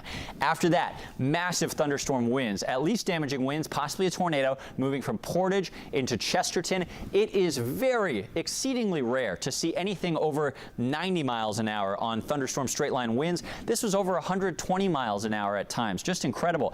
North side of Valparaiso still had thunderstorm winds sampled by the radar at over 100 miles an hour, and this is when our focus shifted toward flash flooding as well in Valparaiso. Let's actually rewind the radar. Not only some heavy rain falling in Valparaiso, but in Valparaiso we also had what the Weather Service called, I believe, a likely tornado as the storms moved through just after 11 a.m. So let's check in. I know it's a populated area for our friends in Porter County. If we rewind the radar, and thanks again to our chief meteorologist Albert Ramon for driving the controls here, here's when the storm blasted into Porter County and Valparaiso, 11:19 or even just before. You can see the leading edge of the damaging thunderstorm winds, and there's a little notch right there. So I wonder what that looked like on the shear, the rotation detector. And yeah, there was a little curved segment right here, not indicative of necessarily a strong tornado, but that could have been a confirmed tornado. Remember, we did have a confirmed tornado warning on this at times as it moved through Indiana. Yeah, right there, we may have had another tornado touchdown in Valparaiso on the north side of town. There's a little drop, well, pretty decent drop in the correlation coefficient as this moved through town, which could be indicative of at least a little bit of tornadic debris getting chewed up and lofted into the sky. There it is right there. Sometimes, you know, this doesn't always coincide with a tornado, but that's a possible tornado. Let's count it in our count, which is quickly growing as these storms move through. If you're just joining us, we are replaying archived radar from the past several hours, showing you where the likely tornadoes touched down and where we got hit by incredibly strong, damaging thunderstorm winds. Luckily, the city of Chicago, yes, we did see some damaging winds, some power outages, some trees down, but we were spared from the worst of it. It's areas south and east that got hit hardest. Here's the 4-panel. This is a great way to analyze a storm. There's the timeline as we run you through the storms, and also these are all showing different aspects of the storm. This is showing the rain. Here's the rotation, the debris detector, and the Doppler wind field. So as these storms move through northwestern Indiana, we were watching for a number of threats. Damaging thunderstorm winds, confirmed tornadoes at times, and you can see that swath of damaging thunderstorm winds blasted through the south side of Chicago and into northwest Indiana. Some of the strongest wind gusts, we continue to update this afternoon in the First Alert Weather Center. Gary, Indiana, 99-mile-per-hour gusts. Sugar Grove, 97. Shorewood, 96. These are confirmed gusts, not just estimated by our radar as we typically show during severe weather coverage, but these are confirmed gusts which are capable of blowing out car and home windows, peeling back the roof on your house, even, you know, toppling and destroying a mobile home or a temporary structure like that. Mokina, also one of the winners on the map, if you will, 91-mile-per-hour winds, very, very strong. Also, we've been talking a lot about this term, a derecho, which is a fancy meteorological term for a relatively unbroken and really massive thunderstorm wind damage path. This is caused by a big bow echo or a big bowing complex of storms that kind of looks like a bow, as you can see right there. That's indicative of damaging thunderstorm wind gusts, and this is exactly what we had today. All of these shown on this example, different thunderstorm wind reports, and that's what we had today from eastern Iowa through northern Illinois, through northern Indiana, and now into Ohio, a more than 350-mile path of destructive thunderstorm winds. That was a little cartoon example. Here's the real thing. As these storms blasted through, they created damage from eastern Iowa, where there were 90-mile-per-hour winds, into our area, where there could have been winds over 110 miles an hour, and now into not only Indiana, but Ohio. You can see the complex getting a little farther from our radar site, but still with severe thunderstorm warnings. Here's another replay as it moved from eastern Iowa all the way into Ohio. You can still see some warnings on that line, and that is a 600-mile path of damaging thunderstorm winds. This may end up being a historic derecho across our area, a historic summertime thunderstorm wind damage event. Let's go back to following the storms as they move through our area, and we're almost done with our radar recap, showing you where we got hit the hardest and where we had confirmed or possible tornado touchdowns. Fortunately, in the city of Chicago, we did have some wind damage, but none of those were confirmed nor possible tornadoes in the city itself. As we rewind the radar for our Chicago friends at 10:53 or 11 a.m., you can see this blast of damaging thunderstorm winds surging into the city. Some of these are very strong, showing up in the light pink or orange colors. These are damaging thunderstorm winds of at least 60 miles an hour. Is this base velocity? Yeah, at least 60 miles an hour there near Cicero and Midway Airport. We'll have to check the strongest wind gusts down at Midway. I think O'Hare was spared the worst of it, but Midway did get hit a bit harder. As these storms continue to move east, not only did Gary get hammered and Porter County, but we had a report in LaPorte County, the eastern edge of our viewing area in north central Indiana, of a trooper's car, a police officer's car, right there in Westville, getting pushed at least a foot by these destructive thunderstorm winds. Also, that trooper who was in their vehicle at the time said there was tree debris and roofing material from a nearby structure that was blowing around. You can see our radar sampling at least 90-mile-per-hour winds, although we are getting a little farther from the radar site, so sometimes that's just above ground level as the storms blasted through after 11 a.m. In LaPorte County, we no doubt had some damaging thunderstorm winds. We had a tornado warning in effect, but in LaPorte County, we never had a strong debris signature. We never had a strong couplet on the radar. If we rewind for our friends in LaPorte County, you can see the rotation detector did show some action approaching Westville, but luckily the tornadic aspect of the storm did weaken as it moved through LaPorte. So if you're watching from LaPorte County cleaning up the damage, that was most likely damaging or destructive thunderstorm winds as opposed to a tornado in that area. So as we continue to clean up and recap the damage from the last several hours of an incredibly active radar, I want to leave you with a look ahead. Now that the storms have exited the area and our severe weather threat for the day is coming to a close, we can't rule out a couple lingering showers before the sunshine eventually comes back out this afternoon. But later today into tomorrow, we'll have some dry time. The 7-day forecast is showing a little improvement in the weather, but another chance of a little complex of strong storms tomorrow. With that said, it is not expected to be as widespread, as strong, or impactful as today. And look at the active weather continuing. Rain chances up Thursday. Drier day Friday for the rehearsals of the Air and Water Show if you're heading out to the lakeshore. On Saturday, though, storms likely to interfere with your plans, including there on the Chicago lakefront for the Air and Water Show. On Sunday, another 50% chance of a scattered storm. Finally, early next week, it looks like we'll settle back into a more settled and calmer weather pattern. So if you're just joining us, we've been replaying the day's storms. Multiple confirmed and likely tornadoes, destructive thunderstorm winds in excess of 100 miles per hour as these storms move through earlier in the day. Live radar is showing that the storms are winding down from west to east. Can't rule out a couple little showers redeveloping well southwest of Chicago, but overall, Marie, the weather improving from here on out. We are glad to hear it, David. Thank you so much. We have more weather headlines when we come back.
the CBS News Chicago First Alert Weather Team. This is a special weather alert. Thanks for being with us as we cover the dangerous storms that rolled through our area this morning and early into the afternoon, dropping a lot of rain, possibly spinning up several tornadoes, and also creating cleanup for areas already hit by so many storms that we have seen this season. We want to give you a sense of the strength of what we saw today, and we'll do it through this time lapse. Here you see our video from Plainfield, and watch as the skies get darker and darker. A few drops of rain on the lens, but the clouds tell the story, bringing in lightning, incredibly strong winds as those trees are whipping in it. Then in our vehicle, from our photojournalists who captured this video, you can see the rain pounding the pavement as they cruised through town as safely as possible. Few people were on the roads at this time. Now to video from Aurora. It was lighter there when our photojournalists captured this, but still you see the strength of the rain blowing past these trees. We know branches were down. If you had lawn furniture, it was likely tossed because of the strength of those winds. We want to go to Sarah Maki now, who was in Little Village for us. She was there because of a large tree that was cut down ahead of today's storms as a precaution. I'm Sarah Maki at South Halstead and 15th in Little Italy, where city tree crews have already been out in anticipation of today's storms. I want you to take a look at what we have out here. They have freshly cleared these trees, cutting them from the bases and cutting the branches. They tell us that they did this because this tree was already starting to hang over a major thoroughfare, very busy with cars, and it had started to uproot and started to pull the concrete slabs from this walkway. They wanted to make sure that as we saw this next round of severe storm, that everyone stayed safe and to try to get ahead of this storm.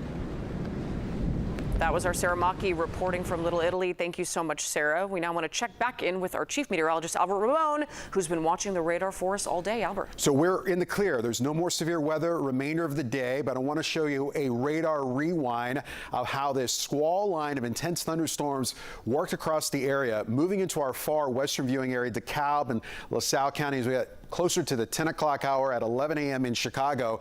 And the worst of these thunderstorms, according to Doppler radar and the ground reports that we're getting, southern sections of Cook County into Will County and extending into northwest Indiana. Places like Crown Point probably had a tornado just north of town. Places like Valparaiso and up here towards the lakeshore and northern sections of Porter County. Wind gusts there over 100 miles per hour, according to Doppler radar. And we likely had a tornado on the ground near Tinley Park and extending back off towards the east, with wind gusts at times sampled by Doppler radar as high as 126 miles per hour. We have hundreds of thousands that are without power at this hour, and that number is going to continue to grow. Sugar Grove, a ground report of 99 miles per hour, 97 at Sugar Grove, 99 miles per hour in Gary. Shorewood at 96 miles per hour. Bradley, north of Kankakee, reported a wind gust of 91 miles per hour, along with Mokina. Batavia at 89 miles per hour, and Plainfield recorded a wind gust of 88 miles per hour.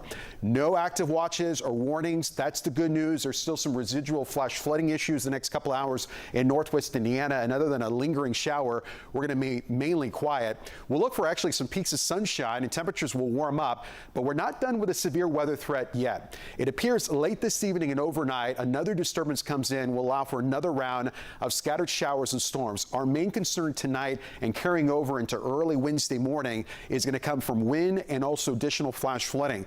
There have been a lot of areas have seen a ton of rainfall in the last several days. Saturated soil and swollen creeks and rivers means an elevated flash flood threat here tonight, and also as we head into your Wednesday morning. Scattered showers and thunderstorms on Wednesday could slow us down for the Wednesday morning commute. Will not be as bad as what we had this morning, but still gusty winds, strong thunderstorms, heavy downpours in the forecast. Model's been very consistent, saying the best chance of rain on Wednesday will be before lunchtime. So we'll leave you with this, the extended forecast, where that chance of lingering showers remainder of the day, and then an uptick in showers and thunderstorms as we head towards your Tuesday night into Wednesday morning. A few of the thunderstorms here early in the day on Wednesday could be strong gusty winds and a flash flood threat.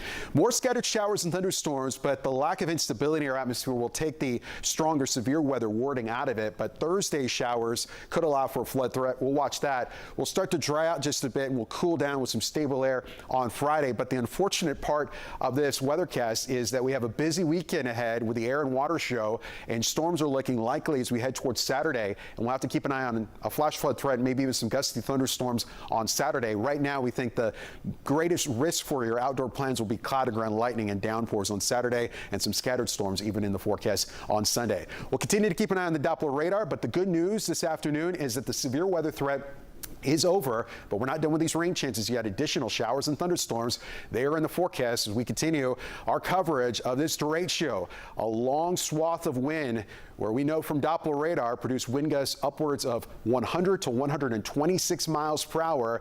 And the definition of derecho is a swath of wind extending 250 miles.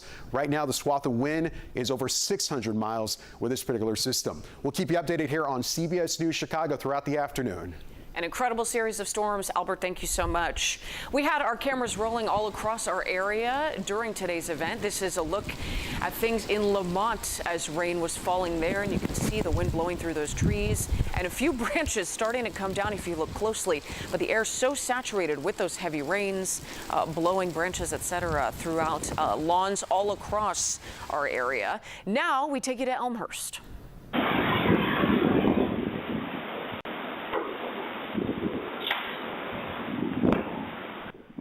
You saw that major branch falling down from the tree in Elmhurst as this ring camera from Timothy Foster. Thank you for sending that in. He shared this video with us, and it's a great reminder to not only seek shelter because of rain or chance of tornadoes, but also because debris like a branch could be flying through the air and cause damage not only to you, but your property. Lastly, we want to go to our Daily Plaza time-lapse camera. And here you see we were rolling as things got dicey downtown.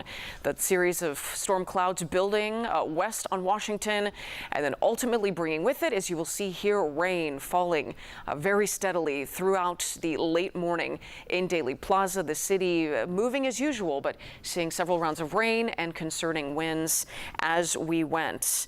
Now, as we look with that element of making it look like more rain falling or a puddle splashing. That's mostly what you're going to see now on the streets of Daily Plaza. Things have calmed down, business getting back to it is as usual here in the Loop.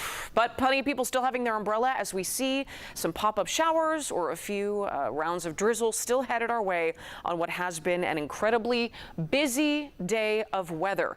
We want you to stick with us here on the stream as we continue to bring you our coverage of these dangerous storms.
Right now, we are keeping an eye on your world as well, and rescue teams in Colombia are still searching for any survivors after that devastating 7.4 magnitude quake that hit yesterday.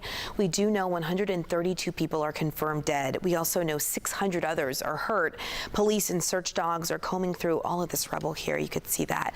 The earthquake and powerful aftershocks left extensive damage behind. And we also want you to look at this survivor here being rescued from a badly damaged building. The Red Cross rescuers used ropes to grab the person from a high-rise window, and then they were lowered to the ground. The government has also declared a national disaster and deployed soldiers to also help with these recovery efforts. The death toll in the Ebola outbreak tops 2,000 in the Congo, and that number reached almost 3 times faster than the outbreak that started back in 2014. Health officials are struggling right now to get help to people who live in these remote areas, and that's due to the rebel conflict, bad roads, and also work stoppage over the payment issues in the area as well. Government data also shows nearly 4,400 people have been diagnosed with the disease. There is a growing memorial in Jackson, Mississippi for a 29-year-old black woman whose body was found hanging outside an abandoned house. Tasha Fortune's death shaking her family and the community. Jackson police say her body was discovered last Monday, but the coroner believes she died 4 days earlier. Last week, a city councilman in Jackson called for a federal investigation. Hangings in the world of Mississippi, when you think of Emmett Till and others, it's a bad word. So surely somebody should say something. The Mississippi State Medical Examiner's Office will conduct an autopsy to determine Fortune's cause of death. We're learning more about the federal charges a boat captain now faces after a woman and her baby died when a boat overturned in New York Harbor. It happened over the weekend. 46-year-old Manuel Hernandez is charged with negligence resulting in death and 13 counts of reckless endangerment. The DOJ says he knowingly operated the boat over capacity and without a license, and there was no infant life vest. We turn now to President Donald Trump's new executive order on childhood vaccines, which the American Academy of Pediatrics is now describing as disheartening and dangerous. The order reduces the number of recommended shots for children. Bradley Blackburn explains the president's reasoning and the pushback against the order. President Trump's new executive order reverses decades of childhood vaccination guidelines. Vaccinations for hepatitis B, COVID-19, and influenza, among others, are no longer recommended for all children. The order recommends reducing the number of childhood vaccines from 18 to 11, and it advises states to separate the measles, mumps, and rubella vaccine into 3 shots to be given in separate visits when possible. Decades ago, children received only a small fraction of the vaccines required today. In those times, people were much healthier, and of course, the high rates of autism now observed did not exist. But in research conducted for decades across multiple countries and on more than 5 million children, there's no evidence the existing childhood vaccine schedule poses long-term risk to children's health nor increased risk for autism. I'm not sure that there is anything that has been as thoroughly looked at as this question about whether or not there is a link between autism and vaccines. And the answer is unequivocally no. The American Academy of Pediatrics called the order dangerous, while some pediatricians warn splitting up the shots places new hardship on families. We would wind up starting to see drops in vaccine coverage for families who can't afford to keep coming in. It is the states, not the federal government, that set school immunization requirements. The new executive order comes as the U.S. faces the worst measles outbreak in more than 3 decades. Bradley Blackburn, CBS News, New York. Republican Senator Bill Cassidy, a doctor, called the order, quote, so wrong, and wrote online that parents should listen to pediatricians about vaccines. Now, the president acknowledged the order is not a mandate. The Illinois Health Department also weighing in on this conversation. A rep told us in a statement that its endorsement of the American Academy of Pediatrics childhood vaccine schedule remains in effect. It added that the state has taken several steps to make vaccines more accessible. We told you about them offering vaccinations through through mobile clinics. And then you may remember just last year, the governor signed that act to empower the health department to publish science-based vaccine guidance. It also required insurers to cover recommended vaccines as well. 6 states are holding primary elections, which could indicate some early trends on the national level. Yeah, in Wisconsin, Democratic voters will decide another high-profile race between the party's progressive and establishment wings. Democratic Socialist Francesca Hong is up against the more moderate David Crowley for the Democratic nomination in the governor's race. They're running to succeed outgoing Democratic Governor Tony Evers. Today's primary comes on the heels of Abdul El-Sayed winning the Democratic Senate primary in Michigan, which was a win for progressives. And a similar contest playing out today in Minnesota as voters there decide their Senate nominees. The centrist candidate, Congresswoman Angie Craig, is taking on progressive Lieutenant Governor Peggy Flanagan.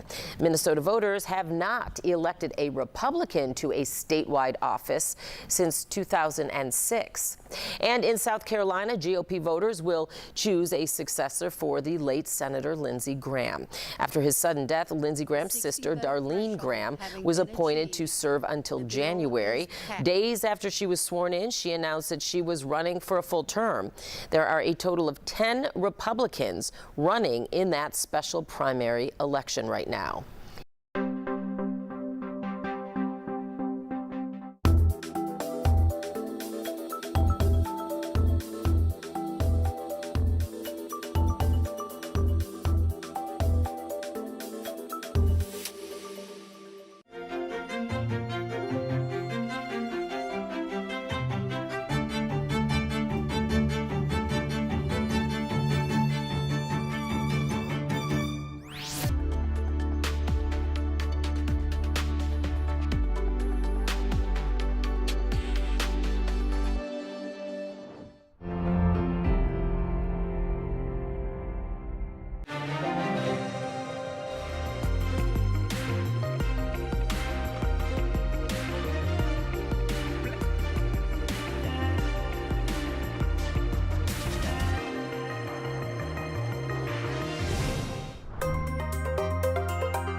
CBS News Chicago First Alert Weather Team. This is a special weather alert.